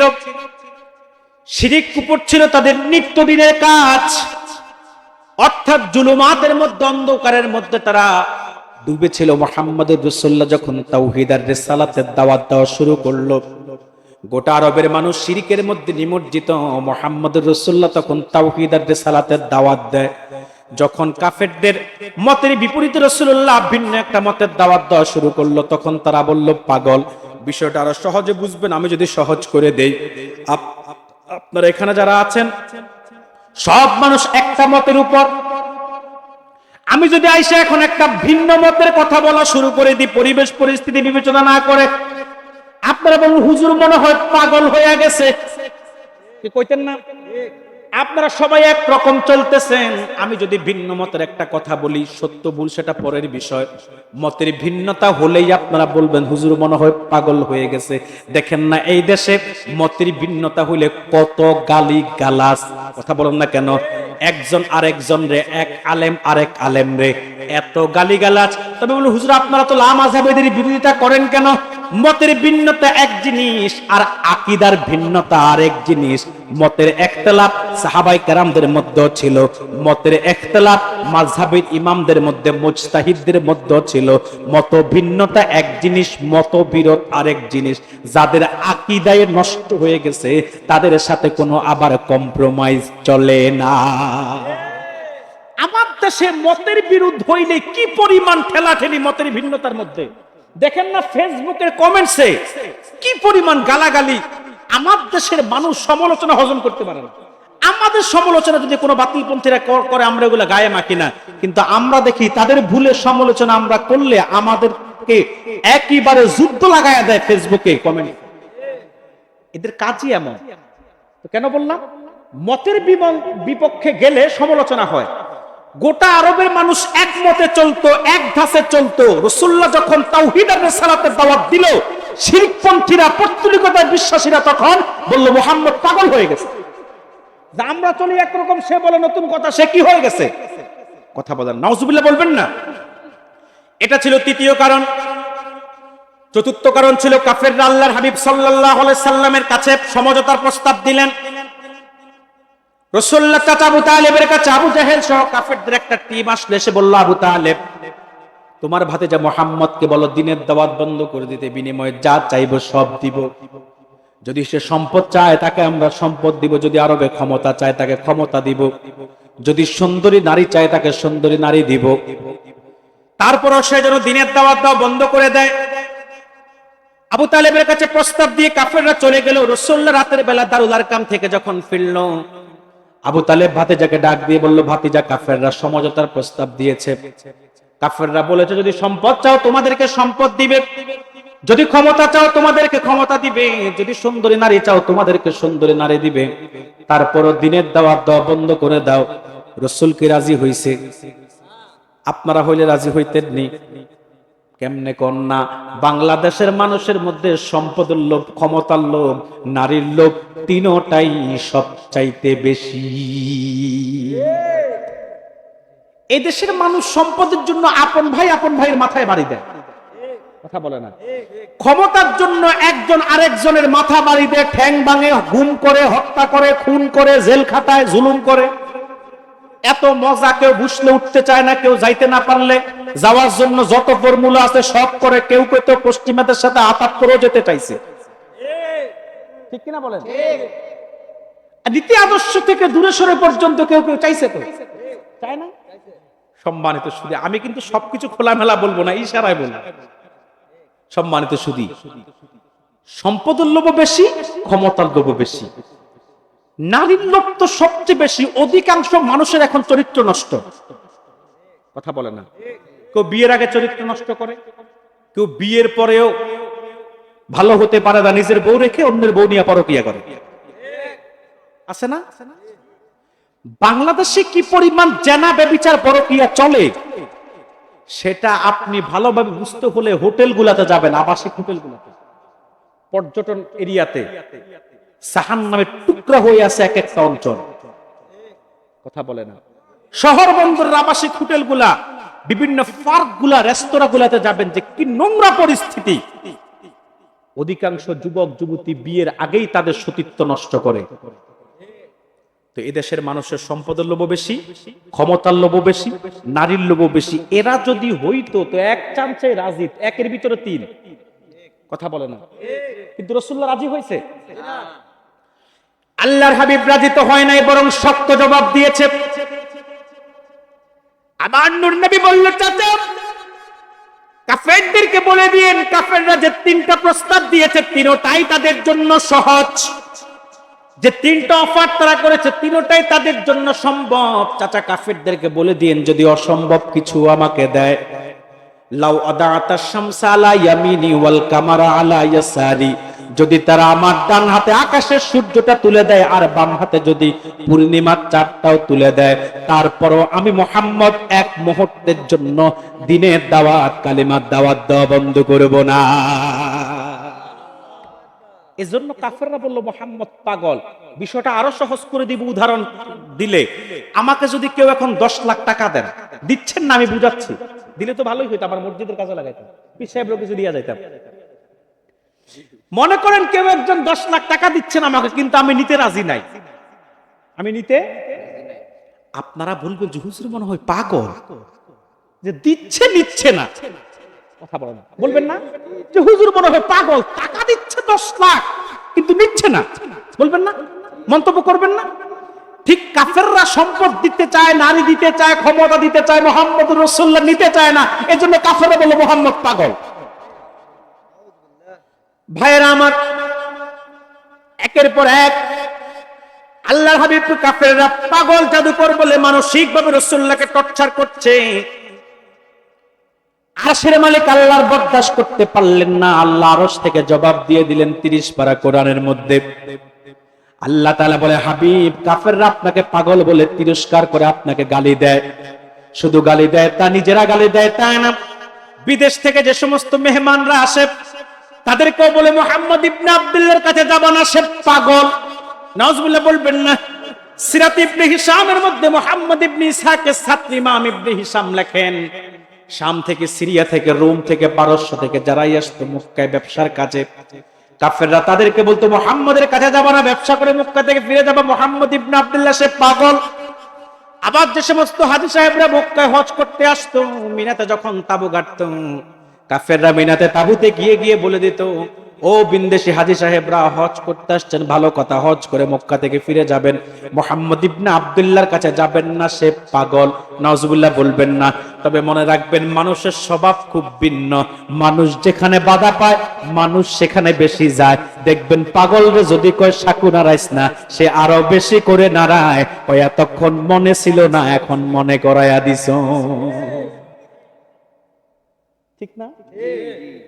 বিদেশি মানুষগুলো আরো বেশি দিত যে কে মুহাম্মদ, যার বিরুদ্ধে এত অপপ্রচার, দেখবো একটু তাকে। সুবহানাল্লাহ, সুবহানাল্লাহ। গিয়ে দেখে কাফেরদের বক্তব্যের সাথে রাসূলুল্লাহর সাথে কোনো মিল নাই। আচ্ছা বলেন তো, পাগল দেখতে কেমন? গায়ে চট, মাথায় জ্বর, কথা বলে না, শরীর থেকে বের হয় দুর্গন্ধ, এরা যে কেমন মহাস্থান গড়ে গেলে দেখবে। কথা বলে না? আমি তো আজকে ক্লান্ত ছিলাম, যাই নাই জিয়ারত করতে, আর রাস্তাটাও তো ওইটা না, রংপুরের রোডটা হচ্ছে মহাস্থান গড়ে, এই জন্য আমার যাওয়া হয় নাই। আমি আসলেই বগুড়াতে যাই, এটা আমার অভ্যাস। সিলেট গেলে শাহজালাল রহমতুল্লাহর মাজারে যাই জিয়ারত করতে, এরপরে আপনার খুলনায় গেলে খান জাহান আলী রহমতুল্লাহর মাজার জিয়ারত করি, রাজশাহীতে গেলে শাহ মাকদুম রূপুস রহমতুল্লাহ আছে, কথা বলে না, বগুড়াতে শাহ সুলতান বলখি মাহিসাওয়ার রহমতুল্লাহ, দক্ষিণবঙ্গে গেলে সারসিনা দরবার আছে, উত্তরবঙ্গে যে দরবারগুলো আছে, যখন যেখানে আমাদের সিলসিলার যারা হোক বা সিলসিলার বাইরে হোক, সিলেটের জকিগঞ্জে গেলে ফুলতলিতে যাই, উত্তর কুমিল্লায় সোনাকান্দা, অর্থাৎ যেখানে গেলে কোনো বুজুর্গ ব্যক্তির সন্ধান পাই, একটু সময় নিয়ে চেষ্টা করে জিয়ারত করতে। কবর জিয়ারত করবেন, আল্লাহর ওলিদের মাজার জিয়ারত করলে তাদের রুহানি দোয়া পাওয়া যায়, তাওয়াজ্জু পাওয়া যায়। তাদের রুহানি দোয়া এটা খুব দামি জিনিস, সুবহানাল্লাহ বলবেন না? তো কেন বললাম, মহাস্থান পড়ে গেলে দেখবেন যে কি পরিমাণ পাগল আছে। তবে সব তো পাগল না, কিছু আছে জাতের পাগল, কিছু আছে হালের পাগল। পাগল দুই প্রকার। কয় প্রকার? একটা হচ্ছে অরিজিনাল পাগল, ওটার মস্তিষ্ক বিকৃত, ওটার জন্য কোনো শরীয়ত নাই, ওটার জন্য শরীয়তে কোনো বাধ্যবাধকতাও নাই। আর আরেকটা আছে পাগল না, পাগল সাজে। দেখবেন লাল শালু পইরা, তসবি কয়েক হাজার দানা গলায় ঝুলাইয়া, চুলে জট বাঁধতে বাঁধতে এমন বান্দা বানছে, যদি বউয়ের সাথে থাকে গোসল ফরজ হয়, তো কলের পানি আর ঝর্ণার পানিতে এর ফরজ গোসল আদায় হবে না। অন্তত আপনাদের আশপাশে কোনো নদী থাকলে নদীতে মাথা অন্তত 3 ঘন্টা চুবাইয়া রাখলে তারপরে চুল ভিজবে। আমি মাঝে মধ্যে চিন্তা করি, উপরে অবস্থা, নিচে জানে কি অবস্থা। ঠিক কিনা বলেন? এই ভণ্ড খবিস গুলা আসলে পাগল না, লাল শালু টালু পইরে এরা পাগল সেজে বসে আছে। কিছু আবেগী মানুষ আছে, এদের থেকে কিছু মাল কামানোর ধান্দা। ঠিক কিনা বলেন? এরা সব সময় হালে থাকে, হালে হালে ভাবে থাকে। তো কেন বললাম কথাটা? পাগল দেখতে কেমন? গায়ে চট, মাথায় জট। আপনারা কি আমার কথা রাগ করেন নাকি? গায়ে চট, মাথায় জট, শরীর থেকে বের হয় দুর্গন্ধ, যা বলে সব আবল তাবল। ভিনদেশি মানুষরা রাসূলুল্লাহর কাছে গিয়ে দেখলো রাসূলুল্লাহর মধ্যে পাগলের কোনো আলামত নাই, গায়ে কোনো চট নাই, মাথায় কোনো জট নাই, যা বলে নিজের কোনো বানানো কথা নয়, নিঃসন্দেহে কালামুল্লাহ, আল্লাহর কথা। যার দেহ থেকে মিস্কের সুঘ্রাণ বের হয়, সে মুহাম্মদ কোনদিন পাগল হতে পারে না। বলেন সুবহানাল্লাহ। তো কাফেররা অপপ্রচার করতে কি বলে? পাগল বলে। আরশের মালিক জবাব দিয়ে দিল, হাবিব, আরবের কাফেররা আপনাকে পাগল বলে সমালোচনা করে গালি দেয়, মানুষের কাছে অপপ্রচার করে মুহাম্মদ পাগল হয়ে গেছে, মুহাম্মদ পাগল। আমি আরশের মালিক কুরআনুল কারীমের মধ্যে ঘোষণা করে দিলাম, মা আনতা বিনিমাতি রাব্বিকা বিমাজনুন।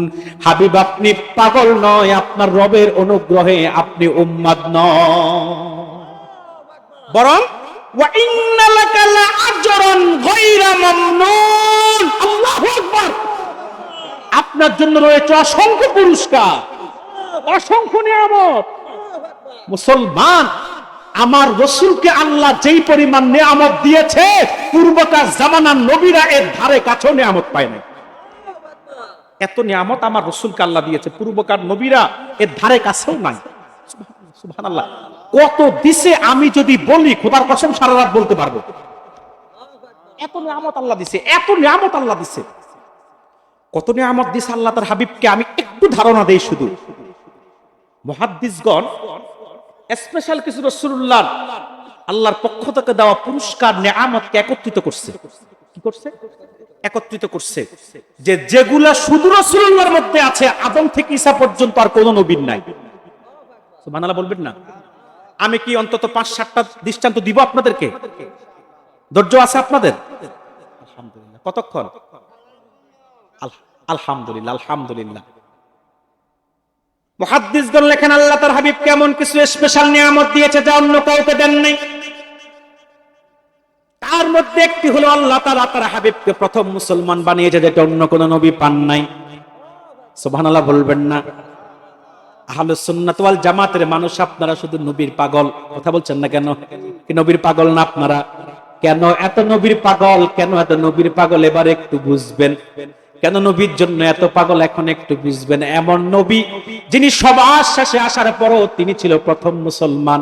এটা আমার কথা না, কোরআনের মধ্যে আল্লাহ বলে দিয়েছেন। সূরাতুল আনআমের মধ্যে আল্লাহ তাআলা বলেন, হাবিব আপনি বলে দিন, বিযালিকা উমিরতু ওয়া আনা আউয়ালুল মুসলিমিন। এই কথা বলতে আমি আদিষ্ট হয়েছি, আমি মুহাম্মদ প্রথম মুসলমান। সুবহানাল্লাহ বলবেন না? বলবেন, হুজুর সবার আগে আসলো আদম, সবার শেষে আসলো মুহাম্মদুর রাসূলুল্লাহ, কেমনে হুজুর প্রথম মুসলমান হইল? মনে রাখবেন, আল্লাহর রুবুবিয়াতের স্বীকৃতি আমার হুজুর দুনিয়াতে আসার আগে আলমে আরোহার মধ্যে দিয়ে দিয়েছে। এটাও কোরআনে আছে। আল্লাহ আত্মার জগতে একটা সম্মেলন করছেন। আল্লাহ সেই সম্মেলনে সকল রূহগুলোকে প্রশ্ন করছেন, আলাস্তু বিরব্বিকুম, আমি কি তোমাদের রব নই? আদম থেকে ঈসা পর্যন্ত সব নবীদের রূহও ছিল, আমরা তো ছিলামই। কোন একটা রূহ সেদিন আল্লাহর প্রশ্নের জবাব দিতে পারে নাই। সবাই নীরব, সীমাহীন নীরবতাকে ভঙ্গ করে রাসূলুল্লাহ সবার আগে বলল, বালা, কোরআনে এসেছে কলু বালা, হ্যাঁ আল্লাহ আপনি আমাদের রব।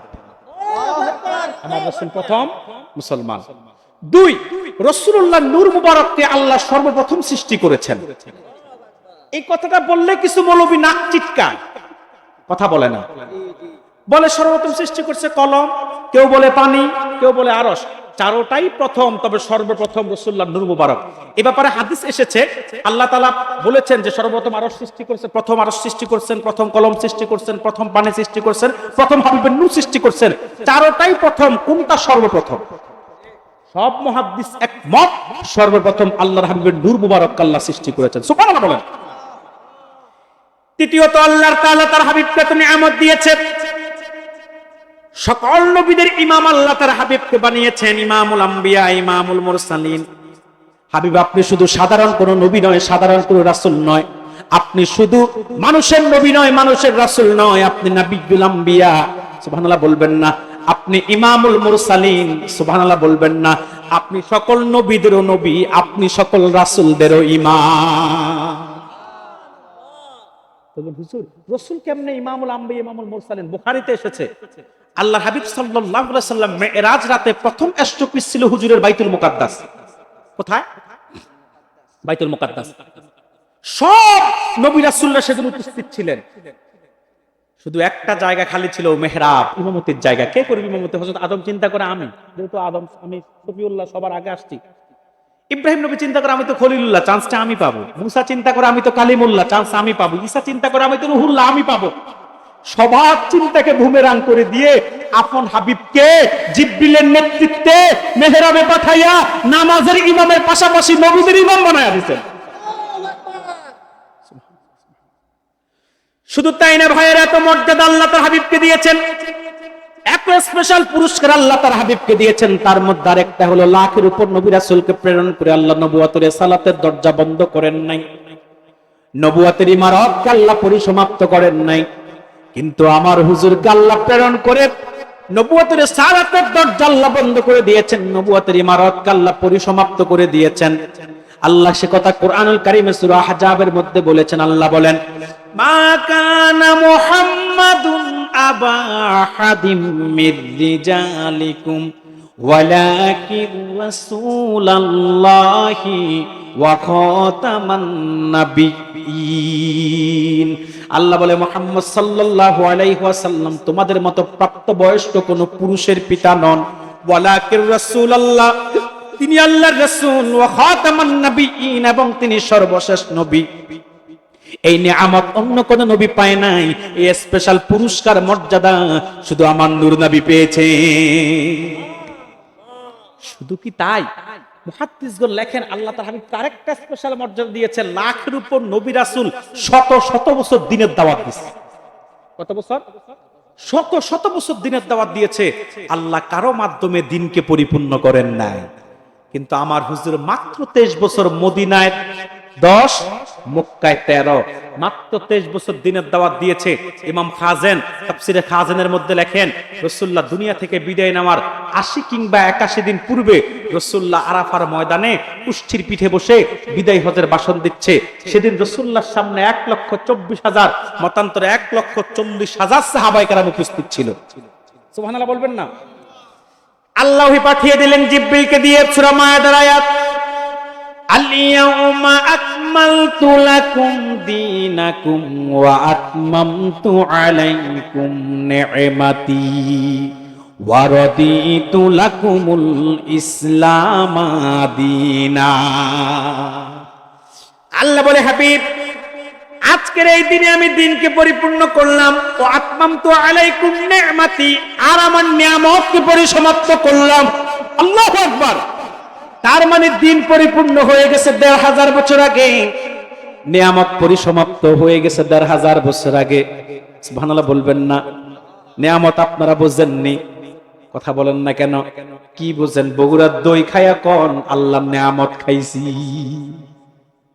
কথা বলেন। আপনারা নিয়ামত বলতে বুঝেন কি? রাজশাহীর ফজলি আম, বগুড়ার দই, নাটোরের কাঁচাগোল্লা, এরপরে আপনার টাঙ্গাইলের চমচম, আমাদের কুমিল্লার রসমালাই, পর্দার ইলিশ, মহেশখালীর পান, ফরিদপুরের কাঁচামরিচ। কথা বলেন। আসলে এগুলা কি একটাও আল্লাহর নিয়ামত? কথা বলে না। এগুলো নিয়ামত না, এগুলো নিয়ামতের উপকরণ, আসবাবুন নি'মা। এগুলো নিয়ামতের কি?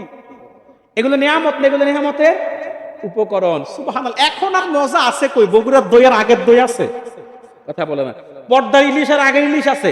আগে পর্দার ইলিশ ভাজলে 2-4 বাড়ি গন্ধ যেত, এখন যে বাজে সেও গ্রান পায় না।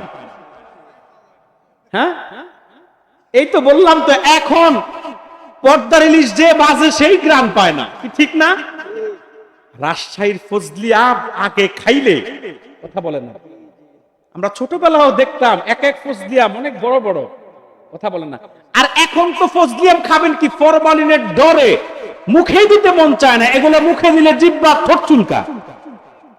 বাংলাদেশে অসাধু ব্যবসায়ীরা যেই পরিমাণ ভেজাল মিশায়, কথা বলে না, বাংলাদেশের সবচেয়ে বেশি সিন্ডিকেট এখন ব্যবসা খেতে। দেখেন না এখন তেলের বাজারে সিন্ডিকেট চলতেছে? কথা বলে না। বিশ্বযুদ্ধ তো এখনো শুরু হয় নাই, তৃতীয় বিশ্বযুদ্ধ একটু আলামত শুরু হয়েছে মাত্র। আবার কিছু অসাধু ব্যবসায়ী তো বাংলাদেশে সুযোগ পাইলে এরা আপনার সংকট তৈরি হওয়ার আগে কৃত্রিম সংকট তৈরি করে। কথা বলে না। যে কথা বলছিলাম নিয়ামত, এখন আর নিয়ামত নাই, নিয়ামতের আসবাব আছে, নিয়ামতের উপকরণ আছে, নিয়ামত নাই, নিয়ামত পরিসমাপ্ত হয়ে গেছে। সুবহানাল্লাহ। তো লাখের উপর নবী রাসূল দিনের দাওয়াত দিয়েছে, আল্লাহ দিনকে পরিপূর্ণ করেন নাই। কিন্তু আল্লাহ তাআলা রাসূলুল্লাহর মাত্র 23 বছরের দাওয়াতের বিনিময়ে সর্বশ্রেষ্ঠ দিন ইসলামকে আল্লাহ পরিপূর্ণ করে দিয়েছেন। বলেন সুবহানাল্লাহ। শুধু তাই না ভাইয়েরা, এত নিয়ামত আল্লাহ তার হাবিবকে দিয়েছেন। তার মধ্যে আরেকটি হলো, লাখের উপর নবী রাসূলের মধ্যে 313 জন কিংবা 15 জন স্পেশাল রাসূল ছিল। বগুড়াবাসী একটু মনোযোগ দেন, সব রাসূলদের মধ্যে নামের সাথে শব্দ রাসূল কেউ লিখতে পারে নাই, একমাত্র মুহাম্মদুর রাসূলুল্লাহর নামের সাথে আল্লাহ শব্দ রাসূল সংযুক্ত করে দিয়েছেন। এত নিয়ামত, এত মর্যাদা, এত পুরস্কার আল্লাহ দিয়েছেন। তার মধ্যে আরেকটা হলো, আল্লাহ তাআলা তার হাবিবকে কোরআনুল কারীমে কোথাও নাম ধরে ডাকেন নাই, কোরআনের বাইরেও নাম ধরে ডাকেন নাই। আদম থেকে ঈসা পর্যন্ত সব নবীকে আল্লাহ নাম ধরে ডেকেছেন। কোরআনের মধ্যে 25 জন নবীর আলোচনা হয়েছে। আপনি কোরআন পড়লে দেখবেন আল্লাহ তাদের কোন নাম ধরে ধরে ডেকেছেন। ইয়া আদম, ইয়া ইব্রাহিম, ইয়া মুসা, ইয়া ঈসা, ইয়া শুআইব, ইয়া জাকারিয়া, ইয়া ইয়াহইয়া, ইয়া নূহ। কথা বলেন না কেন? কিন্তু উলামায়ে কেরামরা বলেন তো, 30 পারা কোরআনের কোথাও ইয়া মুহাম্মদ বলে আল্লাহ কি একবারও তার হাবিবকে ডেকেছেন? সুবহানাল্লাহ। বলবেন হুজুর, তো রাসূলকে আল্লাহকে ডাকেন নাই? প্রশ্ন আসে না? কথা বলে না, প্রশ্ন আসে না? রাসূলকে আল্লাহ ডাকে নাই, কিভাবে ডাকছে? সুবহানাল্লাহ। রাসূলুল্লাহকে আল্লাহ যখনই ডেকেছেন, বন্ধুকে বন্ধুর বাসায় ডেকেছেন। ইয়া আইয়ুহার রাসূল, ইয়া আইয়ুহান নবী, ইয়াসিন, ইয়া সাইয়্যিদাল বাশার। যখনই ডেকেছেন বলেছেন ইয়া আইয়ুহাল মুযাম্মিল, ইয়া আইয়ুহাল মুদ্দাথির কুম ফাআনজির ওয়া রাব্বাকা ফাকাব্বির ওয়া সিয়াবাকা ফাতাহহির। এই নিয়ামত, এই পুরস্কার, এই ইজ্জত, এই রাফআত, এই সম্মান আল্লাহ কাউকে দেন নাই, শুধু নবীকে দিয়েছেন, আপন বন্ধুকে। শুধু কি তাই? কত বলবো, এত দিছে পুরস্কার, তার মধ্যে আরেকটা কাউসার। এত দামি নিয়ামত। রাসূল বলেছে আহলা মিনাল আসল, আতিয়াবু মিনাল লাবান, আতিয়াবু মিনাল মেশক। যেটা মধুর চাইতে মিঠা, মেশকের চাইতে সুগ্রাণ, দুধের চাইতে সাদা। উম্মত যদি এক ঢোক কাউসার পান করে সর কাউসারের পেয়ালায়, আর কোনোদিন তার পানির পিপাসা লাগবে না। বলেন সুবহানাল্লাহ। আল্লাহ বলেন ওয়া ইন্নাকা লাআলা ওয়া ইন্না লাকা লাআজরান গায়রা মামনুন। আপনার জন্য রয়েছে অসংখ্য নিয়ামত, বলতে গেলে সারা রাত বলা যাবে। তার মধ্যে আরেকটা হলো শাফাআত। সুবহানাল্লাহ বলবেন না? তার মধ্যে আরেকটা কি শাফাআত। কোন নবী সুপারিশ করতে পারবে না, কিন্তু আপন হাবিবকে আল্লাহ সুপারিশের মালিক বানায়া দিবেন, শাফাআতের মালিক বানায়া দিবেন। রাসূলের সুপারিশে এত বড় পাওয়ারফুল সুপারিশ করনেওয়ালা আমার নবী হবেন, যার শাফাআতের উসিলায় হাদিস সাক্ষী বুখারী 2য় খণ্ড কিতাবুস শাফাআতের মধ্যে এসেছে, রাসূলুল্লাহ সুপারিশের উসিলায় আপনি ঈমানদার উম্মতটা পর্যন্ত নাজাত প্রাপ্ত হবে। আপনাদের কুষ্টি অঞ্চলে এক মৌলবী আছে, ওটা আদা পাগল, এই নাম নেওয়া যাবে না, ওটা আদা পাগল। ওটা বলে যে একবার জাহান্নামে যাবে সে নাকি আর জান্নাতে যাবে না, নাউজুবিল্লাহ। অথচ হাদিস সাক্ষী বুখারীতে এসেছে, মুসলিমে এসেছে, ইবনে মাজাহতে এসেছে। হাদিস সাক্ষী আল্লাহর হাবিব বলেছেন, আমার উম্মতের ঈমানদার মুত্তাকি মুহসিন যারা, তারা তো বিনা আযাবে জান্নাতে চলে যাবে। আজ যারা ঈমানদার গুনাহগার, তারা গুনার কারণে জাহান্নামে যাবে, কিন্তু হাজার হাজার বছর জ্বলার পরে ঈমানের কারণে তারা নাজাত পাবে। কারণ রাসূলকে তো আল্লাহ আগেই বলেছে, ওয়ালা সাউফা ইউতিকা রাব্বুকা ফাতারদা, হাবিব এত দিব আপনাকে, আপনি রাজি হয়ে যাবেন। রাসূল বলছে, আমার একজন ঈমানদার উম্মত জাহান্নামে থাকলে আমি রাজি হব না। শুধু যে ঈমানদাররা নাজাত পাবে রাসূলের সুপারিশে তা না, আদনা ঈমানদার সবার শেষে যে জান্নাতে যাবে, রাসূল বলেছে আল্লাহ তাকে যে জান্নাতটা দিবে, ওই জান্নাতটা হবে গোটা দুনিয়ার চাইতে আরো 10 গুণ বড়। তো যে মৌলবী বলছে কুষ্টিয়ার যে একবার যে জাহান্নামে যাবে আর সে জান্নাতে যাবে না, ওটার কি আসলে মাথায় কিছু আছে? ওটা নাকি আন্তর্জাতিক ক্ষতি সম্পূর্ণ মুফাসসিরে কোরআন, কথা বলে না।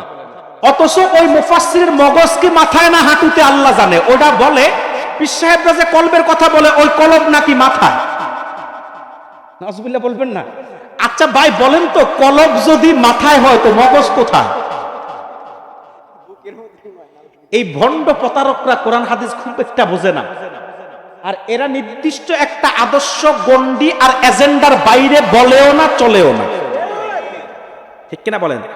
আচ্ছা এই যে আমি এতক্ষণ আলোচনা করতেছি, আপনি দেখেন ভুল ধরার ক্ষেত্রে, কারো ভুলের ব্যাপারে সতর্ক করার ক্ষেত্রে আপনাদেরকে আমি কি কোনো একটা পক্ষপাতিত্ব করতেছি নাকি সবাইকে ধরতেছি? কথা বলে না। কিন্তু এরা এদের নিজস্ব এজেন্ডার বাইরে একটুও বলে না, একটুও চলে না। কিন্তু আমাদের নিজস্ব কোনো এজেন্ডা নাই, আমাদের মিশন একটাই, আহলুস সুন্নাত ওয়াল জামাত।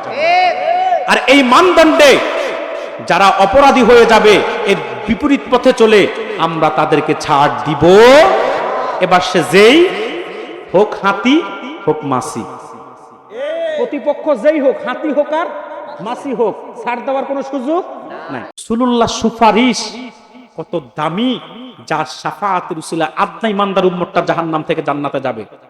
আর আরেক শ্রেণীর দালাল মৌলবীরা বলে, বিশেষ করে কাযযাব বিন ইবলিসটা বলে, রাসূল নাকি নিজের আমল নামার জন্য মিজানের পাল্লার সামনে দাঁড়িয়ে চিন্তিত থাকবে। শুনেন নাই?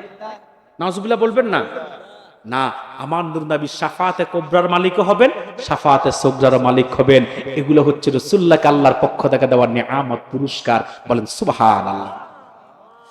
আমার ভাইয়ের, আল্লাহ তাআলা বলেন, ইন্নালাকা লা আজরান গায়রা মামনুন, হাবিব আপনার জন্য রয়েছে অসংখ্য নিয়ামত, অসংখ্য পুরস্কার। এবার আল্লাহ তাআলা চতুর্থ আয়াতে তার হাবিবের চারিত্রিক সনদ দেন। কোন রাসূল? আল্লাহ বলেন, ওয়া ইন্নাকা লাআলা খুলুকিন আযীম। আল্লাহ বলে, হাবিব নিশ্চয় আপনি আজিম চরিত্রের উপর অধিষ্ঠিত, প্রতিষ্ঠিত। আল্লাহ বলেন কি? ওয়া ইন্নাকা লাআলা খুলুকিন আযীম, হাবিব নিশ্চয় আপনি আজিম চরিত্রের উপর অধিষ্ঠিত, প্রতিষ্ঠিত। সুবহানাল্লাহ বলবেন না? এখন আমি কি আয়াতের ব্যাখ্যা করব? 3 আয়াতের ব্যাখ্যা করতে তো 1 ঘন্টা চলে গেছে, তাও পুরা করে না, আমি শুধু সংক্ষেপে করছি। এখন আরেকটা আয়াতের ব্যাখ্যা করতে গিয়ে যদি আরো 15 মিনিট সময় যায়, কষ্ট হবে না তো? কার কার হাত তোলেন তো দেখি। মাশাআল্লাহ, হাত নামান। আল্লাহ তাআলা বলেন, ওয়া ইন্নাকা লাআলা খুলুকিন আযীম। আল্লাহ তার হাবিবের চারিত্রিক সনদ দিতে গিয়ে আজিম শব্দ ব্যবহার করছে। কোন শব্দ? আজিম। আজিম মানে কি? কথা বলেন। আজিম মানে বুঝেন? আমি ব্যাখ্যা দিলে বুঝবেন এটা কোন সনদ। মনে রাখবেন, পাস পরীক্ষা দিলে সবাই করে, কিন্তু মান কি সমান? কথাটা বোঝেন নাই। পাস পরীক্ষা দিলে সবাই করে, মান কি সমান? এ প্লাস যে পায় সেও পাস, এ গ্রেড যে পায় সেও পাস, এ মাইনাস যে পায় সেও পাস, বি যে পায় সেও পাস, সি যে পায় সেও পাস, ডি যে পায় সেও পাস, এফ যে পায় সে খায় বাস। ঠিক কিনা বলেন? এই যে সবাই পাস করলো, কিন্তু পাশের মান কি সমান? ঠিক আরবিতে আল্লাহ বড় বুঝাতে গিয়ে অনেকগুলা শব্দ উল্লেখ করছেন। কোথাও বলছে কাবির, কোথাও বলছে আকবার, কোথাও বলছে আজিম। শুধুমাত্র বড় যেটা সেটা হচ্ছে কাবির, সেটা কি? আর যেটা অনেক বড় সেটা হচ্ছে আকবার, সেটা কি? কিন্তু যে বড় শুরু হচ্ছে শেষ নাই, লিখার মতো কোনো কলম নাই, বলার মতো কোনো কণ্ঠ নাই, চিন্তা করার মতো কোনো মস্তিষ্ক নাই, সেটাকে বলা হয় আজিম।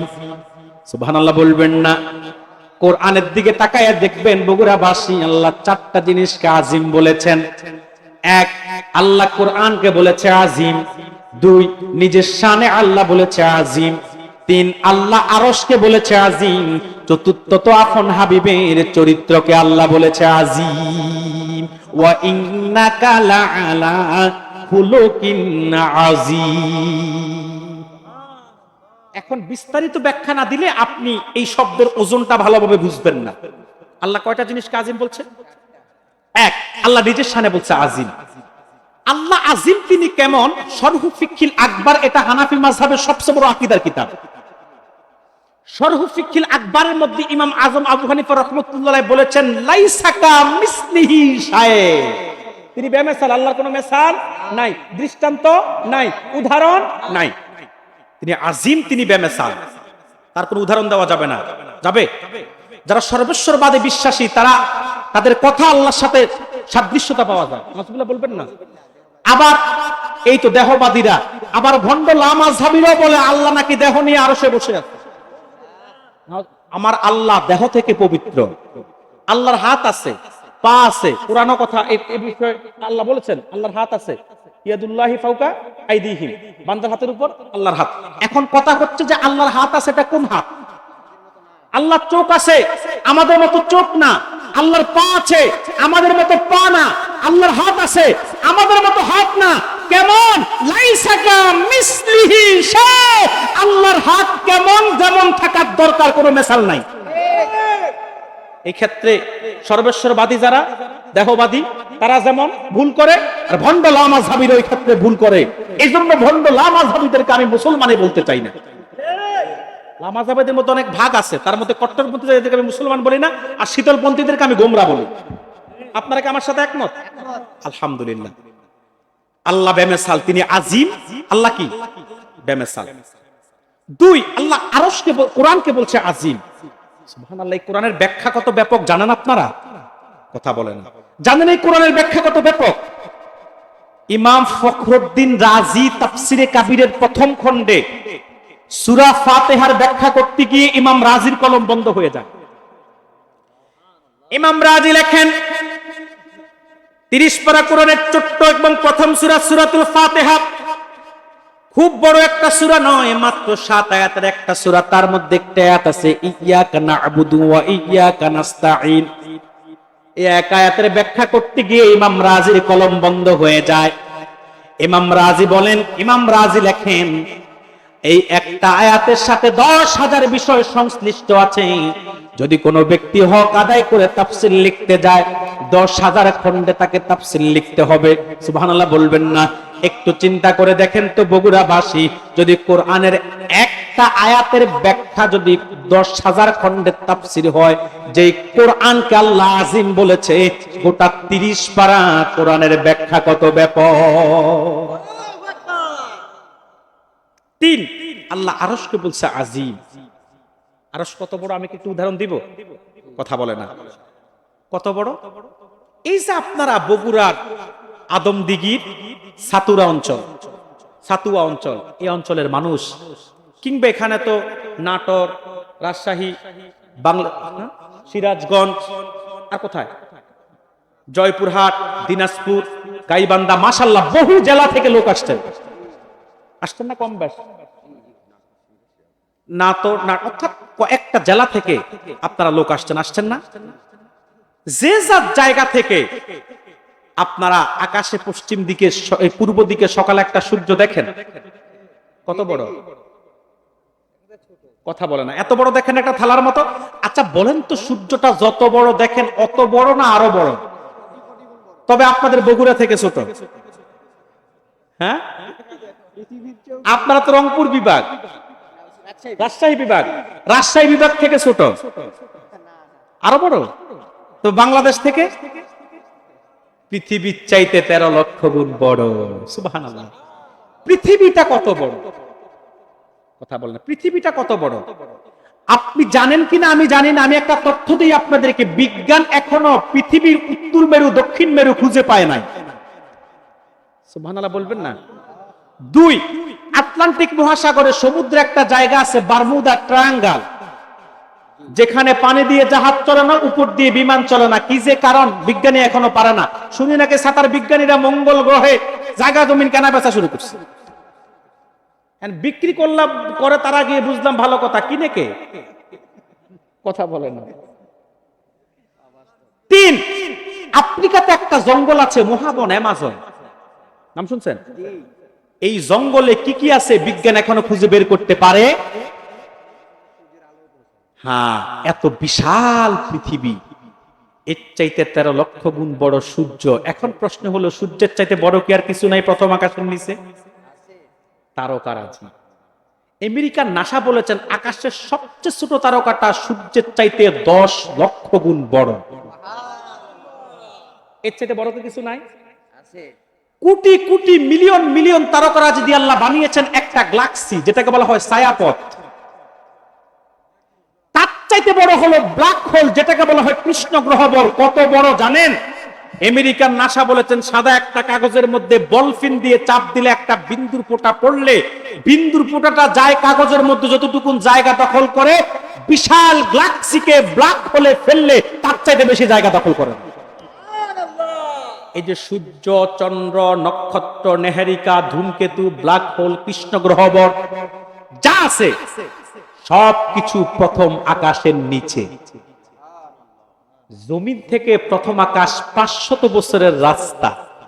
প্রশ্ন হলো কিসে গেলে? আমি 2019 সালে গাইবান্ধা আইডিয়াল কলেজ মাঠে ওয়াজ করছিলাম, তখন আমি আল আমিনের ব্যাখ্যা দিতে গিয়ে যখন আমি এই কথাটা টানলাম, তো জিজ্ঞাসা করলাম কিসে গেলে 500 বছর? হুজুর ভ্যানে গেলে। তা আমি তো আর গাড়ি টাড়ি পাও নাই, ভ্যান গাড়ির কথা কেন বললাম? হুজুর আমরা সচরাচর চলি ভ্যান গাড়িতে, কি দরকার প্লেন, হেলিকপ্টার, রকেটের কথা বল? আপনারা বগুড়ার মানুষ, আপনাদের তো রুচি ভালো। বর্তমানে আপনারা প্রধানমন্ত্রীর গ্রাম এলাকার মানুষ, কথা বলে না। দ্বিতীয়ত আপনাদের উত্তরবঙ্গের রাস্তাঘাট খুব ভিআইপি এখন, কথা বলে না। আমি 19-20 যখন উত্তরবঙ্গে আসতাম বিরক্ত লাগতো, সিরাজগঞ্জ যমুনার পারে জ্যামে মেজাজ গরম হয়ে যেত। উত্তরবঙ্গের নাম শুনলে আমি দোয়া ইউজ করতাম, যেটা আপনারা গত 1.5 বছর করছেন। দোয়া ইউজ করতাম, কিন্তু আলহামদুলিল্লাহ উত্তরবঙ্গ এখন ঢাকা থেকে আসতে 4 ঘন্টা লাগে, বগুড়ায় 6 ঘন্টা লাগে, রংপুর। তারপরও আমি আসি না প্লেনে, এই আপনার বাই রোডে বগুড়া পর্যন্ত আসি, কিন্তু রংপুর সহ ওই দিকে আশেপাশে গেলে আমি বিমানে যাই সৈয়দপুরে। কারণ সারা দেশে দৌড়াদৌড়ি করতে গিয়ে গাড়িতে এভাবে জার্নি করলে তো বাঁচার উপায় থাকবে না। তো বগুড়া পর্যন্ত আমি গাড়িতে আসি, যেহেতু এটা সহজ ঢাকা থেকে। তারপর তো রাস্তাঘাট খুব ভালো। আপনারা বলেন কিসে গেলে?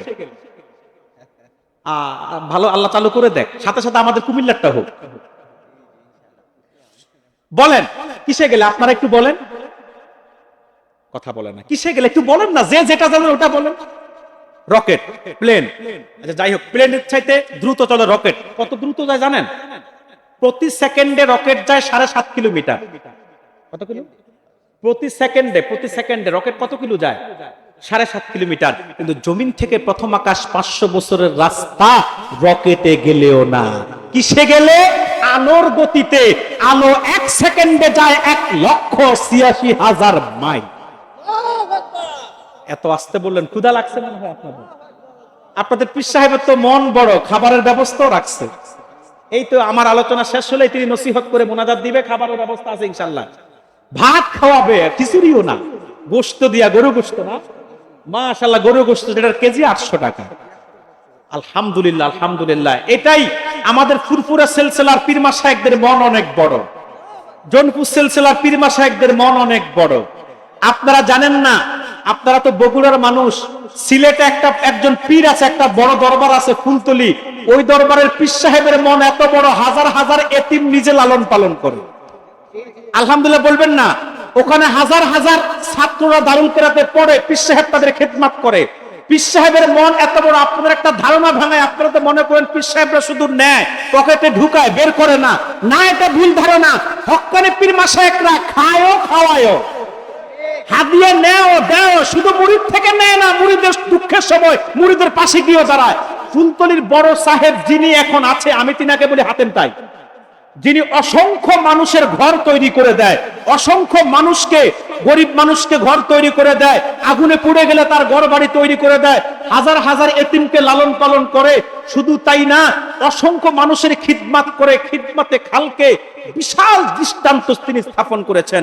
আল্লামা ইমাদউদ্দিন চৌধুরী, এটা আপনারা যারা হয়তো আলেম ওলামারা যারা ঢাকার সাথে সম্পৃক্ত, দারুন নাজাতের সাথে, তারা চিনতে পারেন। না চিনলেও বলে গেলাম, খোঁজ দিয়ে দেখবেন, প্রয়োজনে এক সময় যাবেন সিলেটের জকিগঞ্জে, দেখবেন কি এক পীর সাহেবের বাড়ি, আপনার পীর মুরিদি সম্পর্কে ধারণাই পাল্টে যাবে ফুলতলিতে গেলে।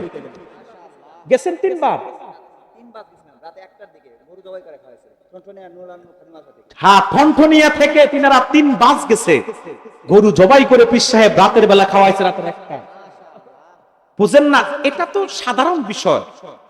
লক্ষ লক্ষ লোক বালাই হওয়ার উপস্থিত হয় মাহফিলে, লক্ষ লক্ষ লোকের মেহমানদারি করে, কোনো আওয়াজ নাই।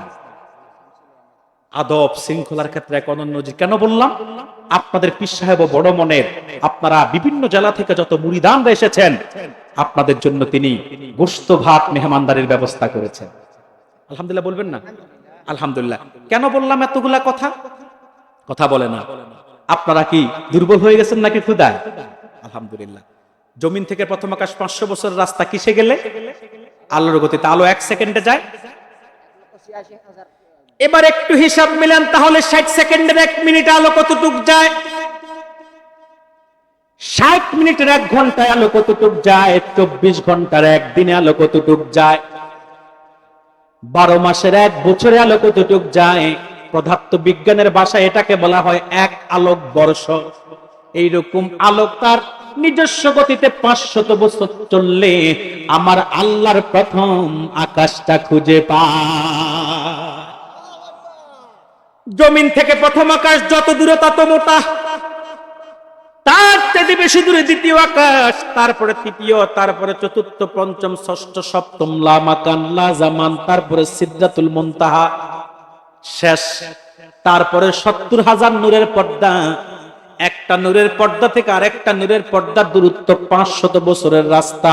তারপরে ফাওকাস সামাওয়াতি ওয়াস সাব'i আরশুর রহমান, সে আরশের মধ্যে একটা কুরসি আছে, সিআর আছে, যেই সিআরের কথা সূরাতুল বাকারাতে আল্লাহ বলেছেন, ওয়াসিয়া কুরসিহুস সামাওয়াতি ওয়াল আরদ, যেটা 7 আকাশ 7 জমিনের চাইতো আরো বড়। যে দৃষ্টান্ত একটু আগামী দিয়েছি, 7 আকাশ 7 জমিনের, তার চাইতে আরো বড় আল্লাহর আরশে রাখার কুরসি চেয়ারটা। তাহলে যে আরশকে আল্লাহ বলেছে আজিম, সে আরশটা কত বড়!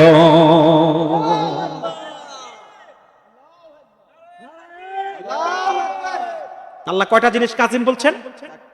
1, নিজের শানে বলছে আজিম। 2, কোরআনকে বলছে আজিম। 3, আরশকে বলছে আজিম। চতুর্থ তো হাবিবের চরিত্র মুবারককে বলছে আজিম। এবার বুঝেন মূল কথা। আল্লাহ আজিম, তিনি বেমিসাল। কোরআন আজিম যদি হয়, তার ব্যাখ্যা এত ব্যাপক, আরশ আজিম যদি হয়, তার বিশালতা এত বেশি। যেই হাবিবের চরিত্র মুবারককে আল্লাহ তাআলা আজিম বলেছেন, সেই হাবিবের চরিত্রটা কত সুমহান। এবার আমি রাসূলের আজিম চরিত্রের কয়েকটা দিক তুলে ধরতেছি।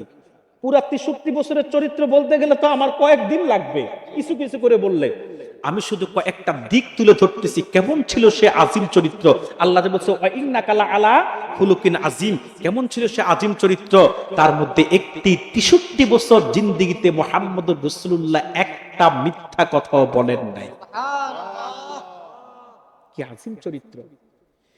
63 বছর জিন্দেগি তামান্নুর নবী এক মুহূর্তের জন্য ওয়াদার বরখেলাপ করেন নাই।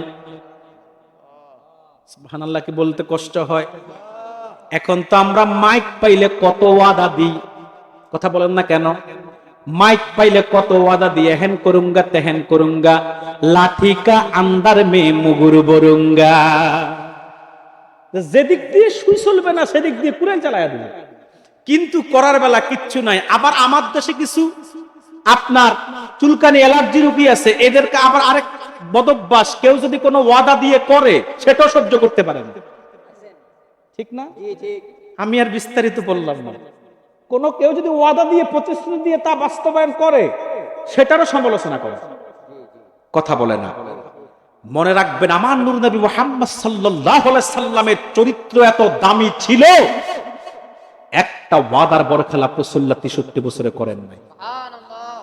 এমন এক আযীম চরিত্র ছিল, যা 63 বছর চরিত্রের মধ্যে আপনি আমানতের খেয়ানত পাবেন না। সুবহানাল্লাহ বলবেন না? এমন এক আমানতদার ছিল মুহাম্মদুর রাসূলুল্লাহ, কাফেররা পর্যন্ত তাদের দামি সম্পদগুলো আমার হুজুরের কাছে গুচ্ছিত রাখতো। কাফেরদেরকে প্রশ্ন করা হলো, তোমাদের নেতা আবু জাহেল আবু লাহাব তাদের কাছে না রাখা মুহাম্মাদের কাছে কেন রাখো?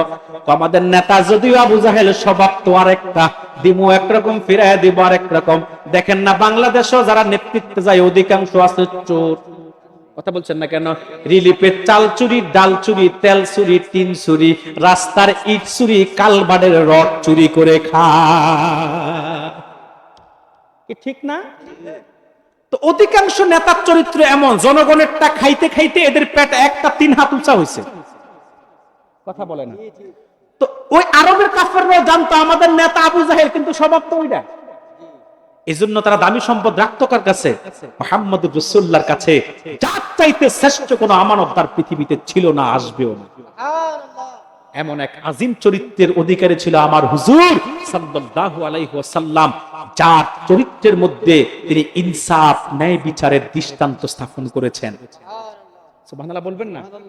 এমন এক ইনসাফের, ন্যায় বিচারের দৃষ্টান্ত স্থাপন করেছেন, কে কোন ধর্মের, কে কোন মতের, রাসূল সেটা দেখতেন না, ন্যায়ের পক্ষে থাকতেন, অন্যায়ের বিপক্ষে। রাসূলের জামানায় এক সাহাবী, মুসলিম নামধারী এক মুনাফিক আর এক ইহুদির মধ্যে যুদ্ধের ঢাল নিয়ে দ্বন্দ্ব হলো। কি নিয়ে? যুদ্ধের ঢাল নিয়ে। বিচার আসলো রাসূলুল্লাহর কাছে। আল্লাহর হাবিব সাল্লাল্লাহু আলাইহি ওয়াসাল্লাম সাক্ষ্য প্রমাণ শুনে দেখলো, রায় পায় ইহুদি, কথা বলে না? রায় কে পায়? আমরা যদি হইতাম, সাক্ষ্য প্রমাণের ক্ষেত্রে যদি দেখতাম রায় পায় আমার বিপক্ষের লোক, সাক্ষী বদলায়া টাকা দিয়া কিনা হইল, আমরা কি করতাম?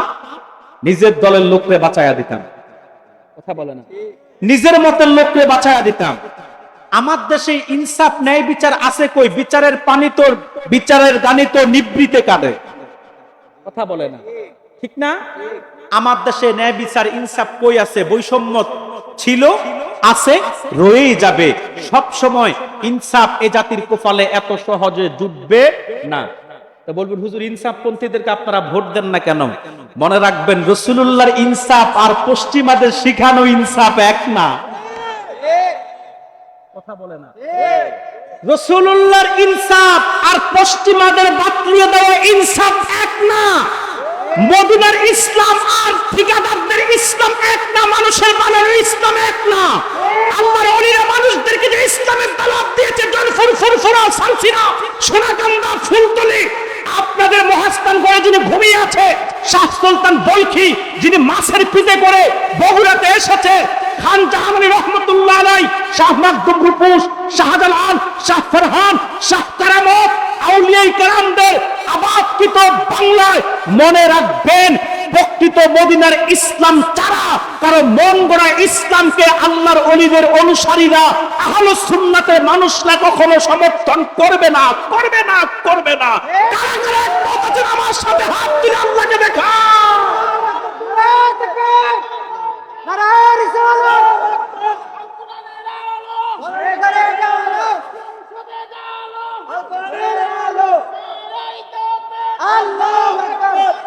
আল্লাহ তিনার কথাটা কবুল করুক, বলি আমিন। তিনি একটা স্লোগান দিয়েছে, আল কোরআনের আলো সংসদে জালো, আমরা বলি আমিন। তবে সেই পদ্ধতিটা হতে হবে সুন্নাত তরিকায়, খেলাফত আলা মিনহাজের নবুওয়াত, নবুওয়াতের আদলে খেলাফতের ভিত্তিতে, গণতন্ত্র, সমাজতন্ত্র, রাজতন্ত্র, ধর্মনিরপেক্ষতার মাধ্যমে কোনোদিন কোরআনের আলো সংসদে জ্বালানো সম্ভব হবে না। বরং জ্বালানোর স্বপ্ন যারা দেখাইছে পশ্চিমাদের গণতন্ত্রের প্রভাবে এখন তারাই জ্বলতেছে। ঠিক কিনা বলেন? যারা আপনাদেরকে আল কোরআনের আলো সংসদে জ্বালো এই স্বপ্ন দেখাইছে, ইসলাম প্রতিষ্ঠার স্বপ্ন দেখাইছে, সেটা থেকে এখন তারাও সরে আসছে। এখন ইনসাফ প্রতিষ্ঠার স্বপ্ন দেখায়, তাও রাসূলুল্লাহ তা না, পশ্চিমাদেরটা। ঠিক কিনা বলেন? আর পশ্চিমাদের গণতন্ত্রের ছোঁয়ায় যে যাবে, ওটা হচ্ছে আপনার লুঙ্গির আগুনের মতো, যদি একবার লাগে খুললো বিপদ, রাখলো বিপদ। ঠিক কিনা বলেন? পশ্চিমাদের গণতন্ত্র অবস্থা এমন, পশ্চিমাদের গণতন্ত্র দিয়ে কিয়ামত পর্যন্ত কোনোদিন ইসলাম প্রতিষ্ঠা হবে না। খোদার কসম করে বলছি, গাদির পেশাব দিয়ে ওযু করে নামাজ পড়লে যেমন নামাজ হবে না, পশ্চিমাদের গণতন্ত্রের মাধ্যমে বাংলাদেশে কিয়ামতের আগে কোনোদিন ইসলাম প্রতিষ্ঠা হবে না। হ্যাঁ, ইসলাম প্রতিষ্ঠান হবে, ইসলাম প্রতিষ্ঠা হবে, সেটা খেলাফত আলা মিনহাজুন নবুওয়াত, নবুওয়াতের আদলে খেলাফত ব্যবস্থা। আফগানি মোল্লাদের মতো এদেশের মানুষও যদি পরিস্থিতি পরিবেশ তৈরি হয়, দিন প্রতিষ্ঠার জন্য দল মত জাতি বর্ণ নির্বিশেষে যদি নেমে আসে, ইসলাম প্রতিষ্ঠার ঝান্ডাকে সামনে নিয়ে অগ্রসর হয়, জিহাদ ফিসাবিলিল্লাহর মাধ্যমে কালিমার পতাকা উত্তীর্ণ করার জন্য যখন লড়াই করবে, সেই লড়াইয়ের মাধ্যমে চূড়ান্ত বিজয় হবে ইসলাম প্রতিষ্ঠার। কারো চেয়ারের না, মসনদের না। কিনা বলেন? সেই ইসলাম প্রতিষ্ঠার যখন হবে, যিনি খলিফা নির্বাচিত হবে, তিনি চোর ডাকাত আর বাটপারের ভোটে নির্বাচিত হবে না, তিনি নির্বাচিত হবে ভালো মানুষদের মজলিসে শুরায় বসে। এখন তো সবার ভোট এক, আমি হুজুরের ভোট যা, পীর সাহেবের ভোটের মানতা, আবার এলাকার চোর সন্ত্রাসী যে আছে তার ভোটের মানো। তো কেমনে আপনি ইসলাম প্রতিষ্ঠার স্বপ্ন দেখান? এগুলা আপনাদেরকে অনেকে ধোকা দিতে পারে, আমাদেরকে পারে না, আমাদের ধারে কাছেও গেছে না। সম্মানিত শুধু অনেক কথা বলে ফেলছি, রাগ করেন নাকি আপনারা? রাগ টাগ করেন না, সত্য কথাগুলা সবাই বলবে না, আমি বলি, কারণ আমি কাউকে ভয় পাই না। এক, দ্বিতীয়ত যদি সবাই চুপ হয়ে যায় তো এই জাতিকে সত্যের দিশা দেখাবে কে? আমার মুজাদ্দিদে জামান আবু বকর সিদ্দিকীর সিলসিলার খিদমত করবে কারা? কথা বলেন না কেন? এই দেশে ইসলামের বীজ কারা বপন করে? চাউলিয়ে কারামরা। এদেশে ইসলাম কাদের মাধ্যমে এসেছে? চাউলিয়ে কারামদের মাধ্যমে এসেছে। স্পষ্ট দীপ্ত কণ্ঠে বগুড়ার মানুষদেরকে বলে যাচ্ছি, আজকে আপনাদের সামনে ইমিটেশনের মতো অনেক কিছু ঝকঝক করবে, চকচক করবে। সাবধান এবং কান্ডারি হুঁশিয়ারি উচ্চারণ করে বলে দিচ্ছি, আল্লাহর ওলিরা যে আদর্শ আখলাক আমল আপনাদেরকে উপহার দিয়েছে, আকীদা উপহার দিয়েছে আহলুস সুন্নাতের ভিত্তিতে, তার বাইরে এক তুলো নড়বেন না। আউলিয়া কেরামদের পথের প্রতীক হবেন, আহলুস সুন্নাতের অনুসারী হবেন, খোদার কসম আপনি নাজাত প্রাপ্ত হবেন ইনশাআল্লাহ। রাজি আছেন ইনশাআল্লাহ? এর বাইরে ডানে বামে যাওয়ার কোনো সুযোগ যাবেন না। আল্লাহ কবুল করুক, বলি আমিন। রাসূলুল্লাহর ইনসাফের কথা বলছিলাম। আমার নূর নবীর ইনসাফ এমন ছিল, কখনো অন্যায়ের পক্ষে ন্যায়ের বিপক্ষে হুজুর রায় দিতেন না, যদি আপন লোকের বিরুদ্ধেও যায়। হুজুর দেখলেন সাক্ষ্য প্রমাণের ভিত্তিতে রায় যায় কার পক্ষে? ইহুদির পক্ষে। হুজুর ইহুদির পক্ষে রায় দিয়ে দিলেন। এই ছিল রাসূলের ইনসাফ। সুবহানাল্লাহ বলবেন না? শুধু তাই না ভাইয়েরা, বললে অনেকক্ষণ বলা যাবে, আমি শেষ করে দিচ্ছি। এমন এক আজিম চরিত্র ছিল আমার নূর নবী মুহাম্মদ সাল্লাল্লাহু আলাইহি সাল্লামের, যেই চরিত্রের মধ্যে আমার হুজুর কোনোদিনও বৈষম্য তৈরি করতেন না। আপনারা তো এই জায়গায় এসে ঠিক থাকতে পারেন না। দেখবেন বাবার সন্তান দুইটা যদি একটা টাকা বেশি থাকে আর একটা টাকা কম থাকে, দেখবেন আদবগতভাবে অভ্যাসগতভাবে টাকাওয়ালা সন্তানের দিকে দেখবেন সবাই টানে, ঠিক না? টাকাওয়ালা সন্তানের বউ দাম তোলায় তোলায়, ঠিক না? দুইটা বিয়ে যদি কেউ করেন তো পারেন আপনারা বৈষম্য মুক্তভাবে দুই বিবির সাথে সমন্বয় করে চলতেন? নাকি বড়টারে রাইখা ছোটটার পিছে পিছে করেন? বড়টা থাকে বাড়িতে, ওটা 40 বছর সংসার গোছাইছে, তারে নিয়ে একটু বগুড়া পার্কও যাইতে মন চায় না, কিন্তু ছোটটারে বিয়ে না করতে দুবাই যায় ঘুরতে, আছে না? মনে রাখবেন মুসলমান, আমার নূর নবীর 11 জন স্ত্রী ছিল, 2 জন অধীনস্থ দাসী ছিল, 13 জন। রাসূল কখনো বৈষম্য তৈরি করেন নাই। এত আসতে বললেন? আমি একটা হাদিস শুনে আপনাদেরকে, কষ্ট হচ্ছে আপনাদের? আল্লাহ রাসূলকে একদিন সব বিবিরে এসে, ইয়া মালিক পীর সাহেব কি বলে, আরো দীর্ঘায়িত, আল্লাহ বাঁচায় রাখলে ইনশাআল্লাহ আপনার বাড়িতে আমি আরো আসব। আপনার আদব, আপনার উদারতা, আপনার সন্তানদের উদারতা আমাকে মুগ্ধ করেছে। আপনার মুরিদান ভক্ত হিতাকাঙ্ক্ষীদের আকৃষ্টতা আমাকেও আকৃষ্ট করেছে, তাদের আন্তরিকতা আমাকে মুগ্ধ করেছে। আলহামদুলিল্লাহ। সম্মানিত সুধী, যে কথা বলছিলাম, একটা হাদিস শুনে আপনাদেরকে, আমার নূর নবী মুহাম্মদ সাল্লাল্লাহু আলাইহি সাল্লামের স্ত্রীরা একদিন হুজুরের কাছে এসে বলে, হুজুর আপনি কাকে বেশি ভালোবাসেন? সবাই ভাবছে আয়েশা তো সবার ছোট, রাসূল মনে হয় আয়েশার কথা বলবে। আল্লাহর হাবিব বললে, বিবিরা আজকে না আগামীকাল জবাব দিব কাকে বেশি ভালোবাসি। সব বিবিরা ঘরে চলে গেল। রাতের বেলা আমার নূর নবী সকল বিবিদের সাথে দেখা করলেন, হাদিয়া দিলেন খেজুর। রাসূল বলল, বিবিরে তোমাকে যে খেজুরগুলো হাদিয়া দিলাম অন্য কোনো বিবিকে জানাবা না, একান্ত এটা তোমার মধ্যেই রাখবো, অন্য কোনো বিবি যেন না জানে। এটা সব বিবিদেরকে দিলেন আর বললেন অন্য বিবি যেন না জানে। পরদিন সব বিবিরা হাজির, ইয়া রাসূলুল্লাহ, ইয়া হাবিবাল্লাহ, হুজুর আজকে তো বলবেন বলছেন আপনি কাকে বেশি ভালোবাসেন। হুজুর বলল, গতকাল রাতে আমি যাকে খেজুর হাদিয়া দিয়েছি তাকেই আমি সবচাইতে বেশি ভালোবাসি। মনে মনে সব বিবি খুশি, কিন্তু কেউ কাউরে বলে না।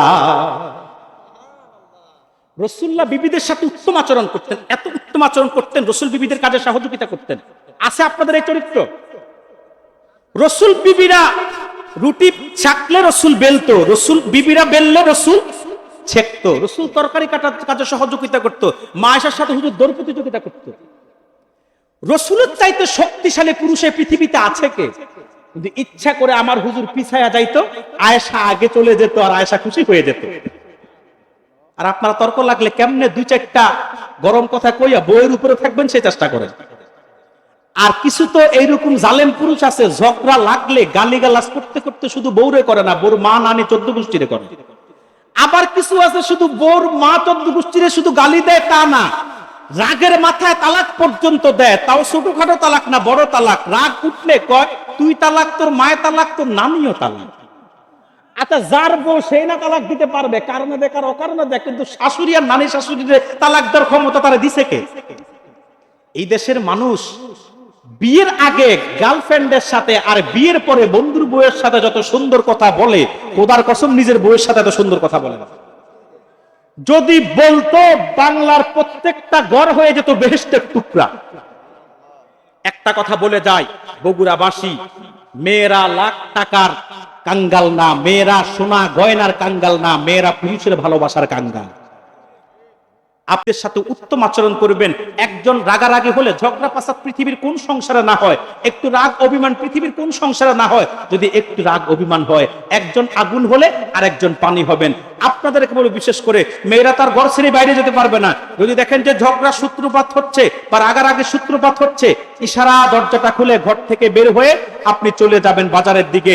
যা আপনি দেখতেছেন যে ভুলটা আপনার, একটু একটা লাল শাড়ি কিংবা তার পছন্দের একটা কসমেটিক্স কিংবা তার পছন্দের একটা খাবার এনে যদি বিকেল বেলা দেন, দেখবেন আকাশের মেঘ মুখ থেকে সরে গেছে, গিফটটা পাওয়ার সাথে সাথে হাসি ফুটছে। ভালোবাসা দেখবেন কি জিনিস পরে।